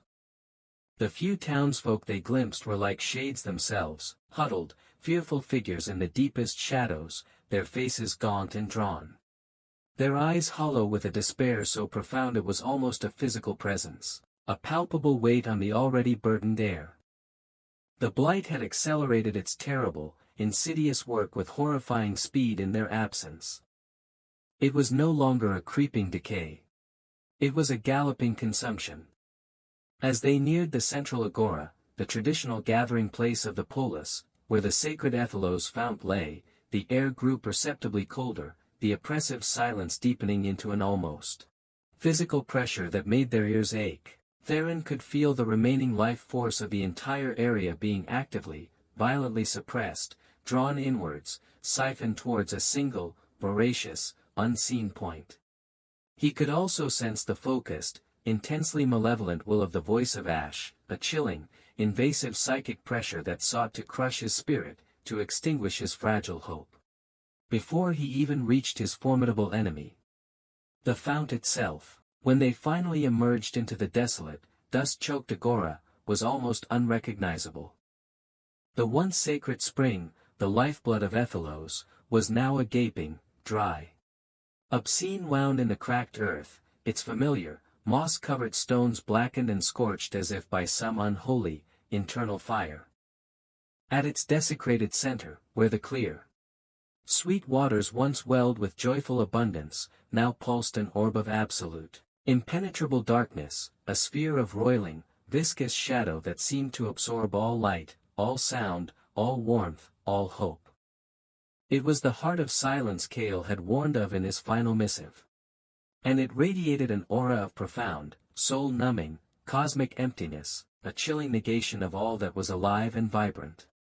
Around this terrifying, light-devouring orb stood a silent, motionless circle of gray-robed figures, the core members of the silent choir, their cowled heads bowed in rapt, almost ecstatic adoration of their nihilistic creation. And before the pulsating, shadowy orb, his back to Theron and Lyra, his tall form seeming to draw all the remaining light from the blighted square into himself, stood the imposing, dreadful figure of the voice of Ash. He was taller, more substantial, than Theron remembered from their brief, terrifying encounter in the hills, his grey robes seeming to flow around him like liquid shadow, his hands raised, palms open, as if conducting the terrible, silent symphony of ultimate unmaking. "He is channeling it," Theron whispered, his breath misting in the unnatural, bone-deep cold that emanated from the heart of silence. "He is using the fount's corrupted nexus, its desecrated power, to draw all remaining life from Ethelos, from the very stones and earth, into that thing." The silver constellation on his forearm burned, not with the gentle warmth of the wellspring, but with an urgent, painful, almost furious intensity, reacting with violent antipathy to the profound perversion of life energy taking place before them. Lyra, her face a pale, determined mask in the gloom, drew her small, crescent-bladed herb knife, its polished bronze blade looking pitifully, laughably inadequate against the scene of cosmic, spiritual horror unfolding before them. "What do we do, Theron?" Her voice was a low, fierce tremor, but her stance, legs braced, knife held ready, was utterly defiant. Theron took a deep, steadying breath, consciously calling upon the serene, unshakable calm of the distant isle's wellspring, drawing strength from the infused knowledge of the ancient weavers, from the poignant memory of Cale's selfless sacrifice and Ilara's gentle, enduring strength. "We break his unholy song," he said, his own voice surprisingly clear and steady in the oppressive silence, resonating with a power that surprised even himself. "We introduce a note of life so pure, so strong, that his anthem of nothingness cannot silence it." He stepped forward then, out of the sheltering shadows of a crumbling portico, into the blighted, dust-filled expanse of the agora, towards the monstrous heart of silence and its shadowy architect. The moment he entered the open space, his lone figure a small spark of defiance against the overwhelming gloom, the voice of Ash turned, his movements unnervingly fluid and unhurried. As if Theron's arrival were merely an expected, insignificant interruption in his grand, terrible work. The deeply shadowed cowl fixed upon him, and Theron felt, rather than saw, the burning, obsidian gaze within. The weaver spawn, the familiar, rasping voice echoed across the dead square, somehow amplified by the strange, dead acoustics of the blighted place. "You return, as foretold by the patterns of decay, to witness the glorious, silent dawn of the great quietus." Or perhaps, a dry, almost soundless chuckle, "You have come to offer your own discordant, fleeting spark to its ultimate, serene perfection." "I have come to restore what you and your shadows have stolen," Theron declared, his voice ringing with a newfound authority, a resonant power that seemed to emanate not just from his throat, but from the very core of his being, from the wellspring's light that now burned steadily within him. He could feel the energy of the distant isle, a vast, untapped reservoir of pure life, stirring within him, ready to be unleashed. The voice of Ash tilted his cowled head, a gesture that might have been a mockery of curiosity, or perhaps a flicker of genuine, cold contempt. Restore, foolish. Ephemeral child. Life is but a flaw, a chaotic, messy stain on the pristine, elegant purity of oblivion. I am merely guiding it, with a gentle, corrective hand, to its inevitable, most elegant, and harmonious conclusion. You, of all beings, Theron of Ethelos, should understand this simple truth. You, who carry the same potent potential for unmaking. For the sweet release of dissolution, within your very essence. My essence is to weave, not to unravel, Theron countered, taking another deliberate step forward, his boots crunching on the dry, lifeless dust that carpeted the agora. He could feel the insidious, draining pull of the heart of silence, stronger now, trying to leech his strength, his resolve, his very hope. The gray-robed choir members arrayed around the pulsating, shadowy orb began to sway rhythmically, their low, sibilant, almost hypnotic chanting weaving a subtle, insidious net of despairing, enervating sound. A psychic poison designed to weaken the will. Weaving, unweaving. Two sides of the same empty, illusory coin, the voice of Ash rasped, his shadowy form seeming to expand, to grow more menacing. But your power, little weaver. So raw, so wonderfully vibrant. Untainted by the weariness of ages. It could accelerate the sacred process most beautifully. Join me, Theron. Cast aside your futile, sentimental attachments to this flawed, dying world. Together, we can compose the final, perfect lullaby for this weary, struggling existence. A masterpiece of sublime, eternal silence. Is that not a grander destiny than merely tending to fleeting, imperfect lives?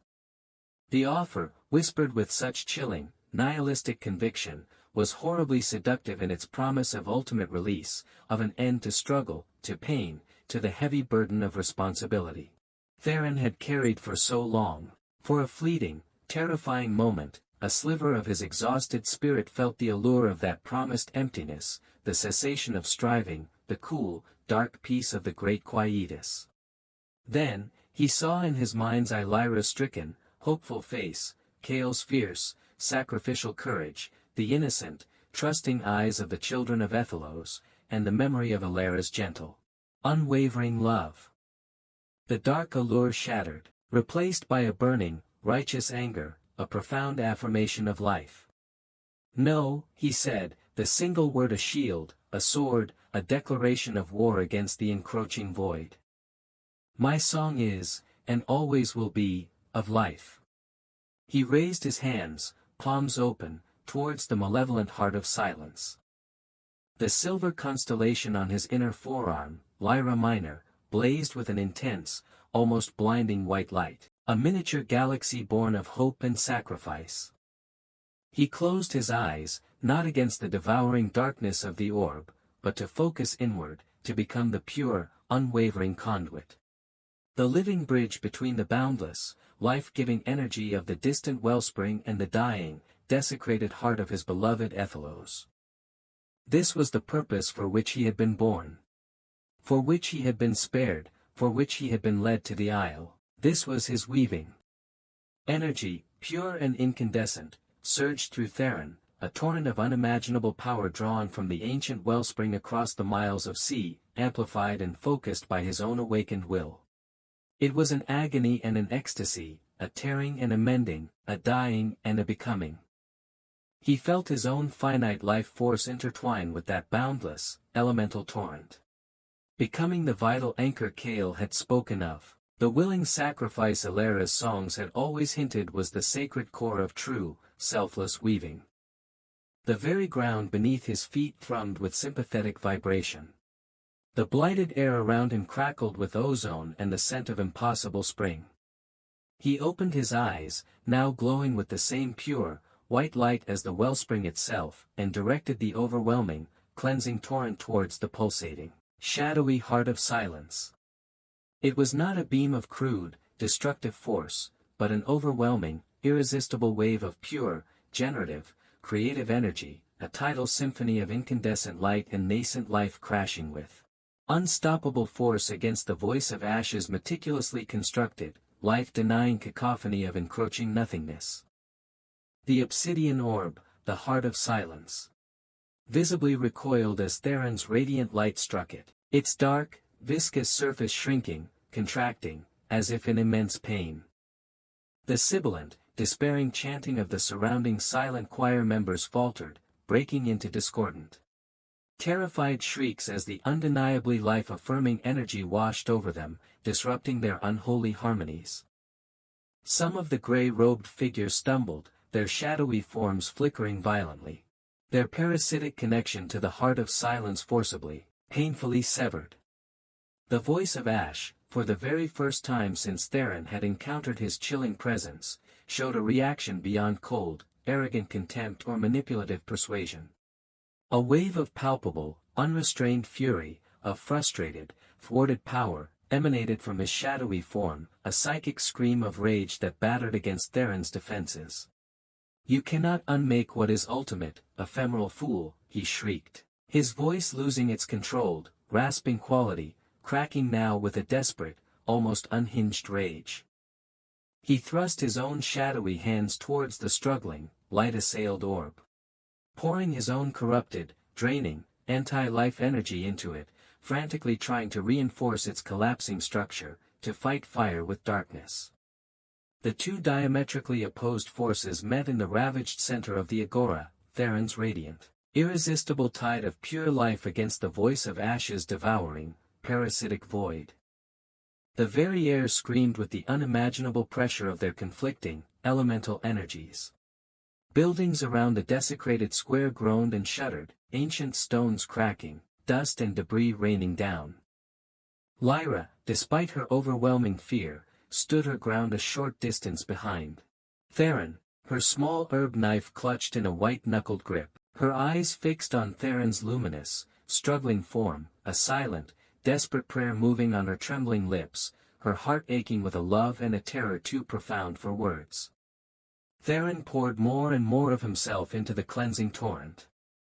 He felt his physical body growing lighter, more ethereal, increasingly translucent, the silver in his hair spreading like a delicate, luminous frost, his very substance, his mortal coil, seemingly converting into the pure, incandescent energy he now wielded with such focused, sacrificial intent. He saw fleeting, vivid visions, Ethelos in its vibrant, sun-drenched prime, children laughing with joyous abandon by the abundantly flowing fount, the ancient olive groves shimmering like a sea of silver under a benevolent, golden sun. He saw Elara's gentle, knowing smile, Kale's fierce, encouraging, almost proud nod from their last lesson. He saw Lyra's unwavering loyalty, her steadfast, loving eyes. These precious images, these anchors of love and connection, fueled him, gave him an unexpected, renewed strength even as his own individual essence unraveled, frayed, and began to dissipate into the greater song of life he was now so desperately trying to restore. The heart of silence, that malignant core of concentrated nothingness, fractured, then shattered. Cracks of brilliant, unbearable white light spider-webbed across its rapidly diminishing dark surface. The voice of Ash screamed, a sound of utter, cosmic desolation, of a god witnessing the unmaking of his unholy creation, as his monument to absolute entropy, his carefully crafted heart of silence began to crumble, to implode under the relentless pressure of pure, untainted life. He was, as Kale had foretold, a weaver who had chosen the path of unraveling, and now his own discordant, death-centric song was being irrevocably, triumphantly unmade. With a final, all-consuming, desperate surge, Theron pushed every last remaining reserve of his being, every echo of the distant wellspring's boundless power, every fiber of his own fading life force, into the desecrated, dying heart of the Ethelos fount. There was a blinding, instantaneous flash, a silent, spiritual explosion of pure, unimaginable white light that engulfed the entire agora, the entire polis, momentarily washing away all shadow. All blight, all color, all despair. When the overwhelming radiance finally subsided, the obsidian orb of darkness, the heart of silence, was utterly gone, annihilated. The scattered members of the silent choir, their unholy ritual catastrophically disrupted, lay strewn across the agora, their grey robes empty, their shadowy forms dissolved into fine, inert dust, their stolen parasitic energies forcibly returned to the suffering air, to the wounded earth. The voice of Ash stood alone amidst the devastation, his once imposing form wavering, diminished, almost transparent. The pure, life-affirming energy, so antithetical to his very being, had scoured him, leaving him a hollow, defeated echo. He looked at Theron, his deeply shadowed cowl falling back slightly to reveal eyes no longer burning with cold fanatical fervor, but filled with a vast, empty, uncomprehending surprise, the look of a man who has staked everything on a terrible lie and lost. The song of life. He whispered, his voice barely audible, a dry rustle of dead leaves. It is not. It was never. Silent. Then, with a final, sighing, almost regretful tremor, he too dissolved, his dark robes collapsing into a small, insignificant pile of ash that the first gentle, cleansing breeze, the first true breath Ethelos had taken in many months, began to softly, inexorably scatter. Theron swayed, his own luminous light dimming rapidly. He could feel the sustaining connection to the distant wellspring fading, his own physical form now almost entirely translucent, a shimmering outline against the slowly brightening sky. He had given everything. He had woven his own life into the healing of his home. He turned, his movements slow, graceful, ethereal, towards the now silent, expectant Ethelos fount. He knelt beside its blackened, cracked, but no longer desecrated stones. Placing his now almost insubstantial, light-infused hands upon them, he released the very last of his woven essence, not as a final, desperate torrent, but as a gentle, pervasive, loving breath of pure life. A soft, sighing sound, like the first sleepy stirrings of a long-slumbering, benevolent creature, came from the hidden depths of the ancient fount. A single, perfect drop of water, clear and impossibly pure, welled up from the parched, grateful earth. Then another, and another. A tiny, hesitant trickle, then a stronger, more confident stream, then a joyful, musical, abundant gush. The Ethelos fount was flowing again. Its waters now touched with an inner, silvery light. As the life-giving, newly luminous waters of the reborn Ethelos fount swirled and rose around him, Theron smiled, a peaceful, radiant, utterly selfless expression. The silver in his eyes was no longer merely flecked, but a pure, soft, all-encompassing glow, mirroring the celestial light of the constellation Lyra Minor, the Little Lyre. That had been his birthright, his burden, his celestial guide. His form grew ever more transparent, merging with the light, with the water, with the returning life of his beloved home. Lyra, her heart shattering, rushed to his side, tears streaming unheeded down her dust-stained face, her hand reaching out desperately for him, only to pass through his shimmering, near-invisible arm, encountering no substance. Only a faint, lingering warmth and the ghost of a comforting presence. Theron, she cried, her voice a raw, ragged sound of unbearable grief and profound, dawning wonder. No, don't leave us. He looked at her then, his luminous, fading eyes filled with an infinite, timeless tenderness, a love that transcended words, transcended even life and death as mortals understood them. He could no longer speak. His physical voice lost to the transformation, but his message was utterly clear in that last, loving gaze: it is done. The balance is restored. Ethelos will live. And I will always be a part of its song. The clear, sweet waters of the reborn fount, now imbued with a faint, silvery, life-giving luminescence, swirled around his dissolving form, and with a final, gentle, almost imperceptible sigh, Theron's light merged completely with them, dissolving into the very essence of the flowing spring. Where he had knelt in selfless sacrifice, there was nothing now but the clear, vital, joyfully flowing water, carrying within its depths a subtle, enduring warmth, a gentle, vibrant pulse that spread outwards, carried by the nascent streams that now began to carve new paths through the thirsty, grateful earth of Ethelos. Lyra knelt by the edge of the reborn fount, her hand trailing in the miraculously flowing water, feeling that gentle, familiar warmth, that unmistakable echo of Theron's benevolent spirit. The oppressive, soul-crushing cold that had gripped Ethelos for so long was definitively receding, replaced by a tentative, hesitant, yet undeniably hopeful stirring of new life.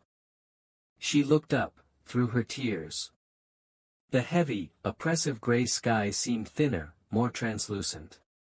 And for the very first time in many agonizing months, she thought she could see, far beyond the scattering clouds, a faint, promising hint of pure, untroubled blue. The air itself felt cleaner, lighter, imbued with a fresh, earthy scent of damp soil and nascent growth. The healing of Ethelos was slow, almost imperceptible at first, then gradually gathering momentum, but it was undeniable. Over the following days and weeks, as the revitalizing, silver-touched waters of the fount, now reverently called Theron's Spring by the awed survivors, once again nourished the parched, blighted land, life began its tenacious, miraculous return. The cracked, barren earth softened, drank deeply, and sighed with relief. Tiny, vibrant green shoots, tender and impossibly brave, pushed their determined way up through the formerly blighted soil. In the surrounding fields and gardens, the skeletal, gray olive trees, long given up for dead, showed faint, hesitant blushes of new, tender growth on their withered, ancient branches. The air, though still carrying the faint, lingering memory of dust and decay, began to hold the clean, sharp, hopeful scent of damp earth, of awakening seeds, of returning, resilient life. The townsfolk, drawn by the astonishing, unbelievable miracle of the steadily flowing fount, emerged slowly, cautiously, from their shuttered, darkened homes, their faces still gaunt and shadowed by past suffering, but their eyes holding a new, fragile, almost fearful spark of wonder, of nascent hope. They cupped their hands and drank deeply from the sweet, clear waters of Theron's Spring, and it was as if they were drinking hope itself, liquid light, a promise of renewal. Color began to return to their pallid cheeks, strength to their wasted limbs, a forgotten light to their once hollow eyes. The debilitating listlessness, the soul weariness that had plagued them for so long, began to lift, to dissipate like a morning mist under a rising sun. Children's laughter, a sound long absent, almost forgotten, from the silent, sorrowful streets of Ethelos, was heard once more. Hesitant and fragile at first, then growing in confidence, in joy, a testament to the returning tide of life. Old Simeon, who had somehow made his way back to the polis from their landing cove, his movements surprisingly steady, his ancient frame imbued with a strength he had not possessed in years, stood often by the fount with Lyra, watching the quiet, unfolding miracle of Ethelos's rebirth. He said little, as was his way, but his weathered, sea-wise hand would often rest on Lyra's shoulder in a gesture of shared understanding, a silent acknowledgement of the profound, unimaginable sacrifice that had made this astonishing rebirth possible. No grand tomb was ever built for Theron in the heart of Ethelos. No towering statue was carved in his fleeting, luminous likeness. His name was not sung in bombastic epics by traveling bards, for his was a quiet, unassuming heroism. A selfless giving so complete, so utterly transcendent, that it left no conventional mortal trace, no monument of stone or bronze. Yet, he was not, and would never be, forgotten. Lyra, her heart forever carrying both the ache of his absence and the warmth of his enduring presence, became the unintentional keeper of his true story, the quiet steward of the fount that now bore his spiritual imprint. She taught the slowly recovering people of Ethelos not just the practical, skills of tending the healing land, but also the deeper wisdom she had gleaned from Chaos scrolls and from Theron's own intuitive connection to the world, of the sacred balance of life. Of the profound respect due to the earth and its myriad, subtle energies. She showed them how to tend the land not just with their hands, but with their hearts, to listen to its gentle whispers, to nurture its delicate, interconnected web of being, to give back as much as they received. Chaos precious, scorched scrolls, salvaged by Lyra from the ruins of the Sky Temple and now housed with reverence in the small, rebuilt shrine by Theron Spring, became a source of quiet wisdom. Their ancient, once forbidden lore no longer seen as blasphemy or dangerous heresy, but as a profound, practical guide to living in true harmony with the natural world. A testament to the forgotten ways of the life weavers. Ethelos did not just recover from its devastating blight. It transformed. The people, having brushed so close to utter annihilation, learned to cherish the fragile gift of life with a new, deeper appreciation, to understand the profound interconnectedness of all things, the preciousness of their shared vitality, the sacredness of the fount that was Theron's living memorial. They rebuilt their homes, replanted their fields, their movements lighter, their faces more open, their songs, when they finally returned, imbued with a new, poignant understanding of both sorrow and joy.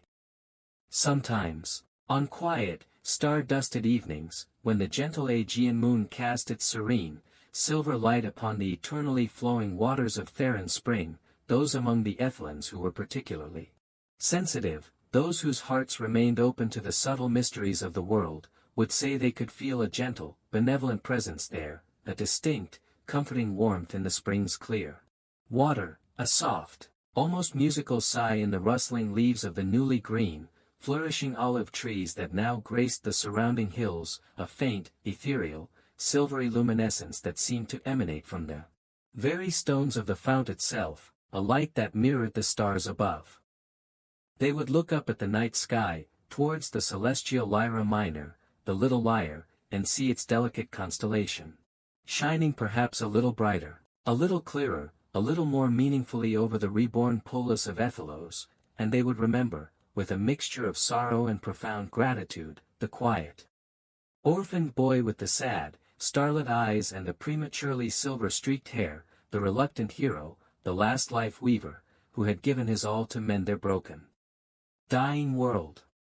Theron was gone from their sight, his physical form dissolved into the elements he had loved and served, yet he was, and would forever remain, everywhere, in the flowing, life-giving water, in the rustling, whispering leaves, in the mended, fertile earth, in the renewed, resilient spirit of his cherished people.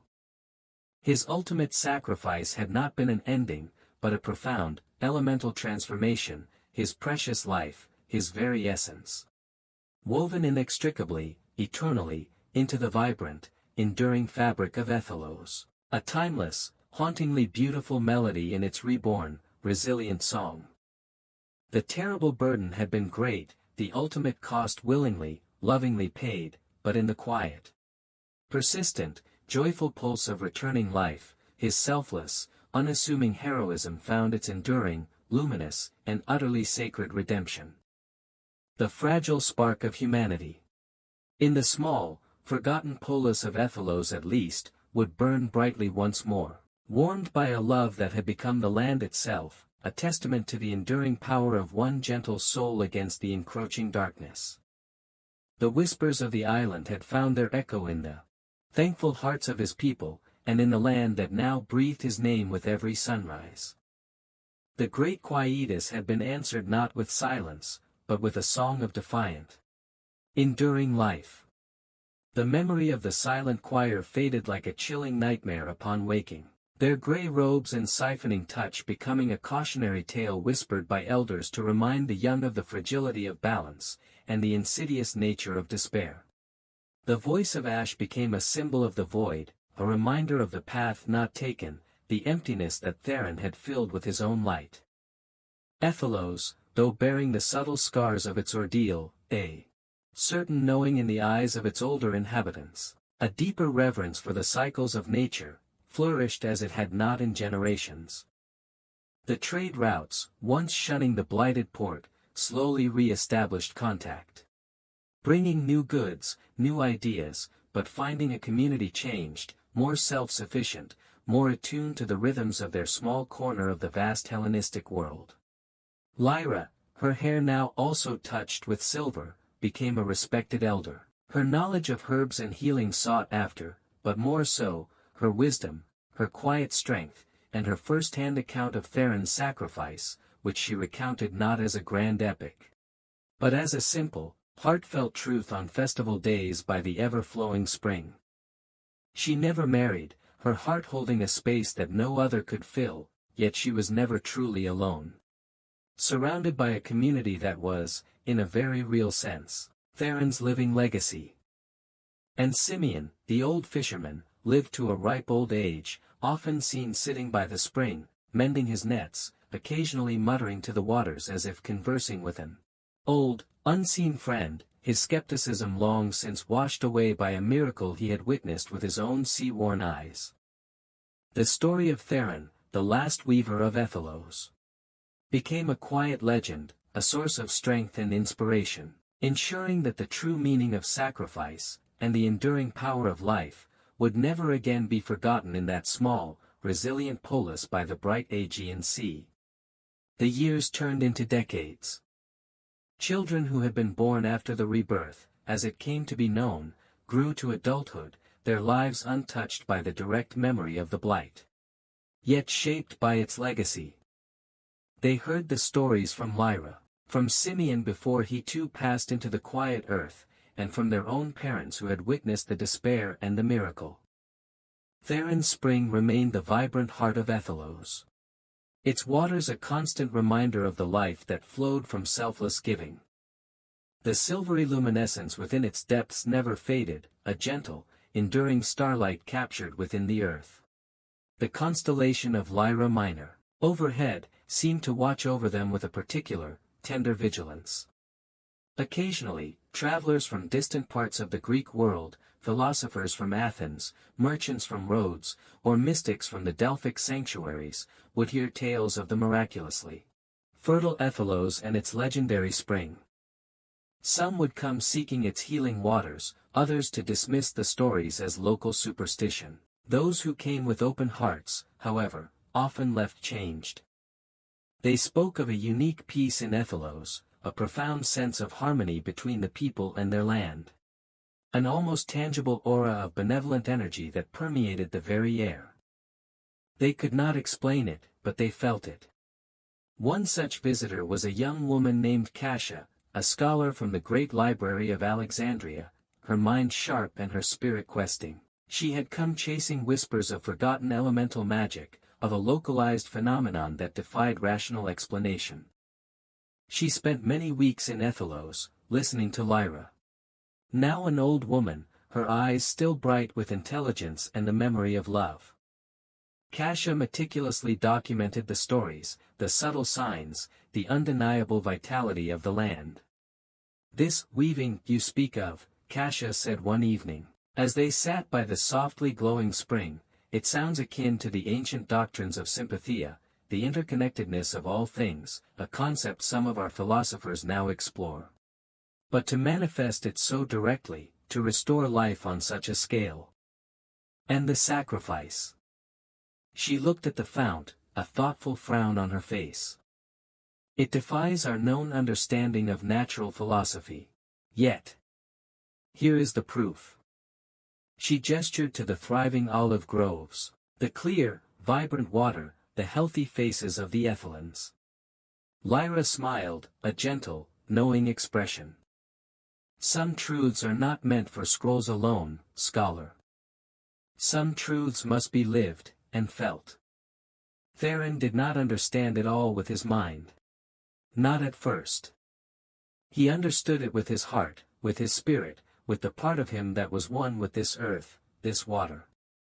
Cassia was silent for a long time, watching the play of moonlight on the spring surface, the faint, internal silver glow that seemed to answer the stars. "His story," she said finally, her voice soft with a newfound respect. It should not be lost to the wider world. It speaks of a power greater than empires, a courage more profound than that of any hoplite in battle.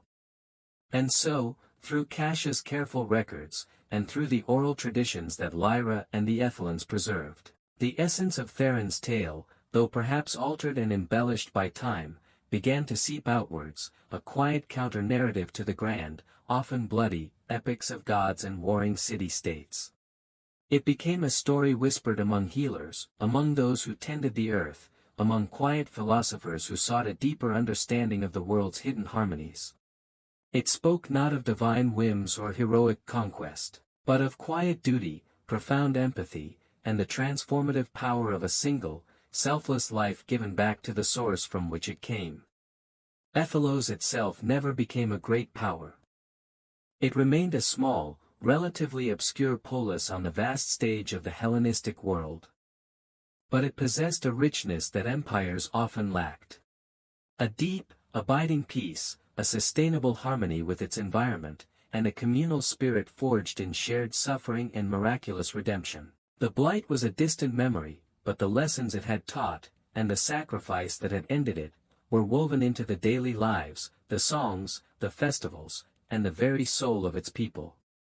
And Theron, the life weaver, the boy with the starlit eyes, though his physical form had long since merged with the elements, lived on.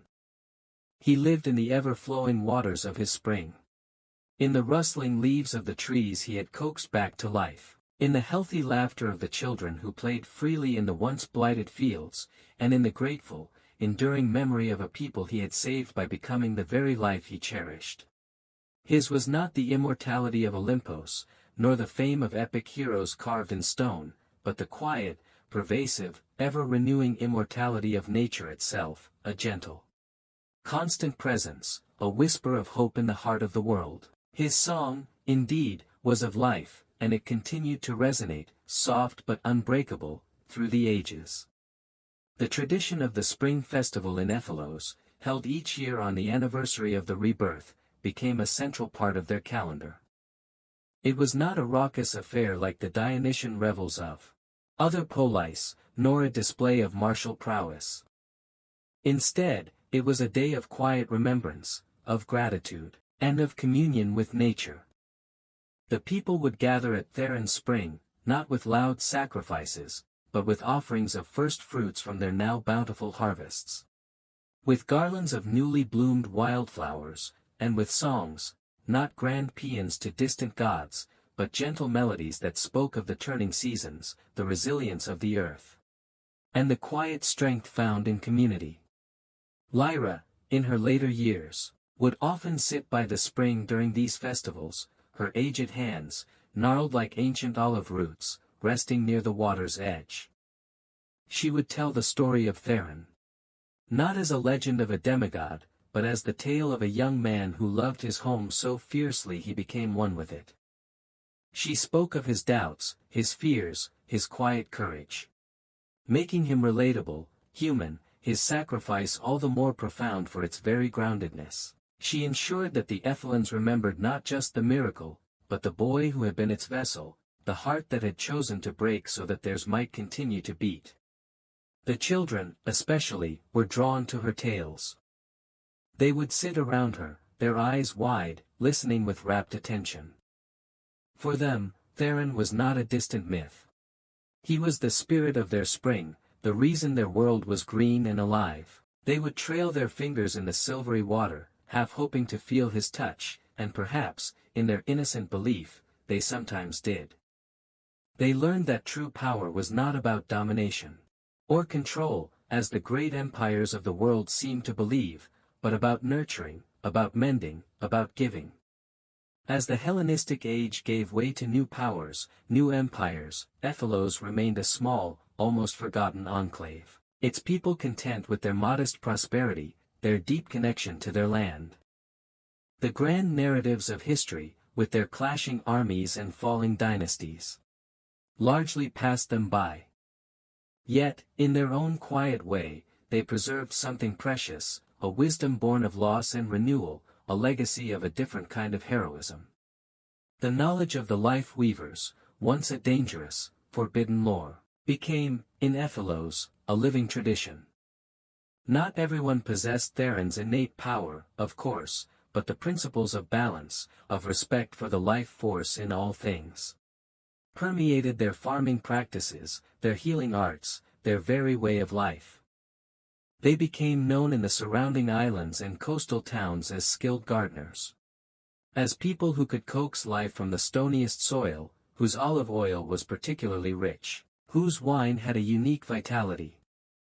They did not speak of magic, but of understanding, of listening to the earth.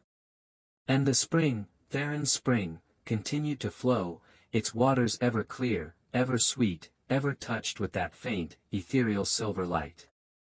It was the unwavering, beating heart of Ephelos, a testament to the enduring power of one individual's selfless love, a quiet promise that even in the deepest blight, life could find a way to return, to flourish, to sing its gentle, persistent song.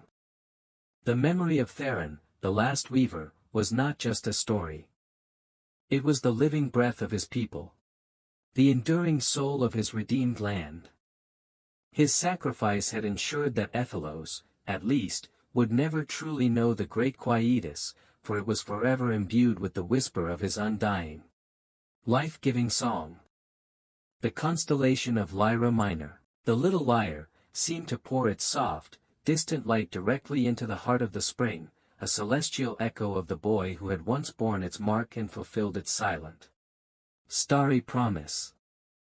The cycle of giving and receiving, which Theron had embodied so completely, continued, season after season, generation after generation, a quiet, enduring miracle in a world too often deaf to such gentle truths.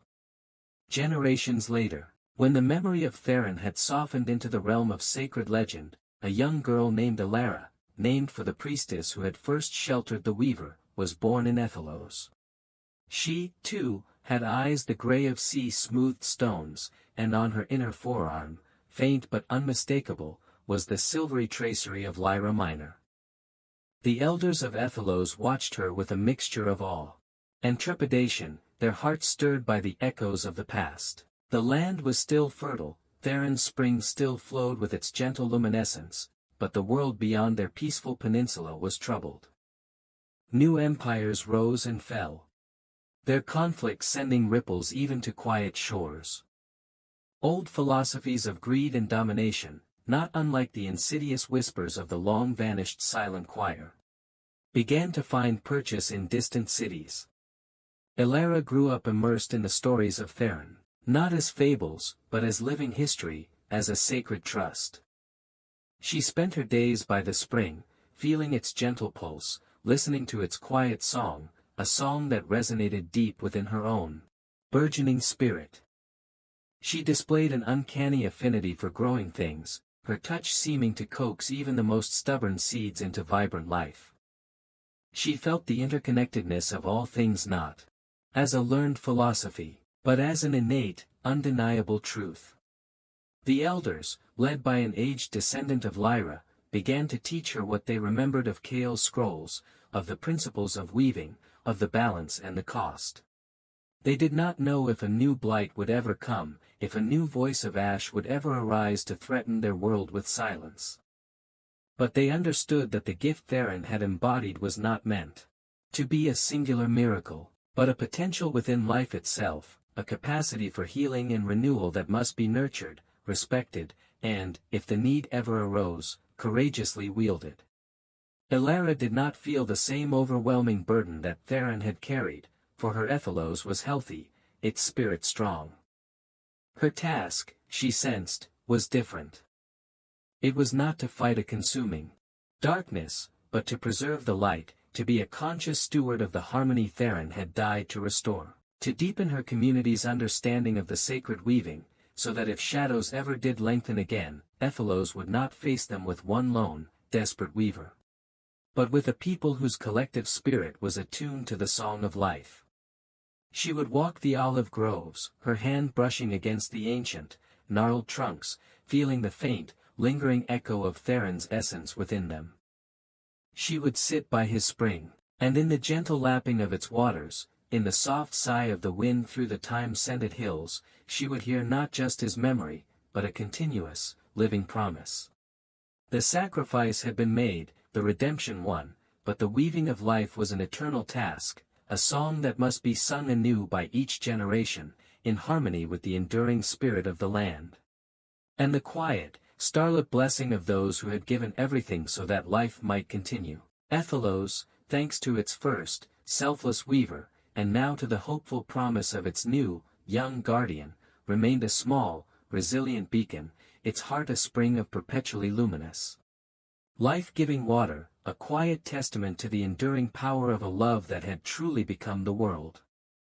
The cycle, it seemed, was not just of seasons, but of souls dedicated to the gentle, unbreakable strength of creation.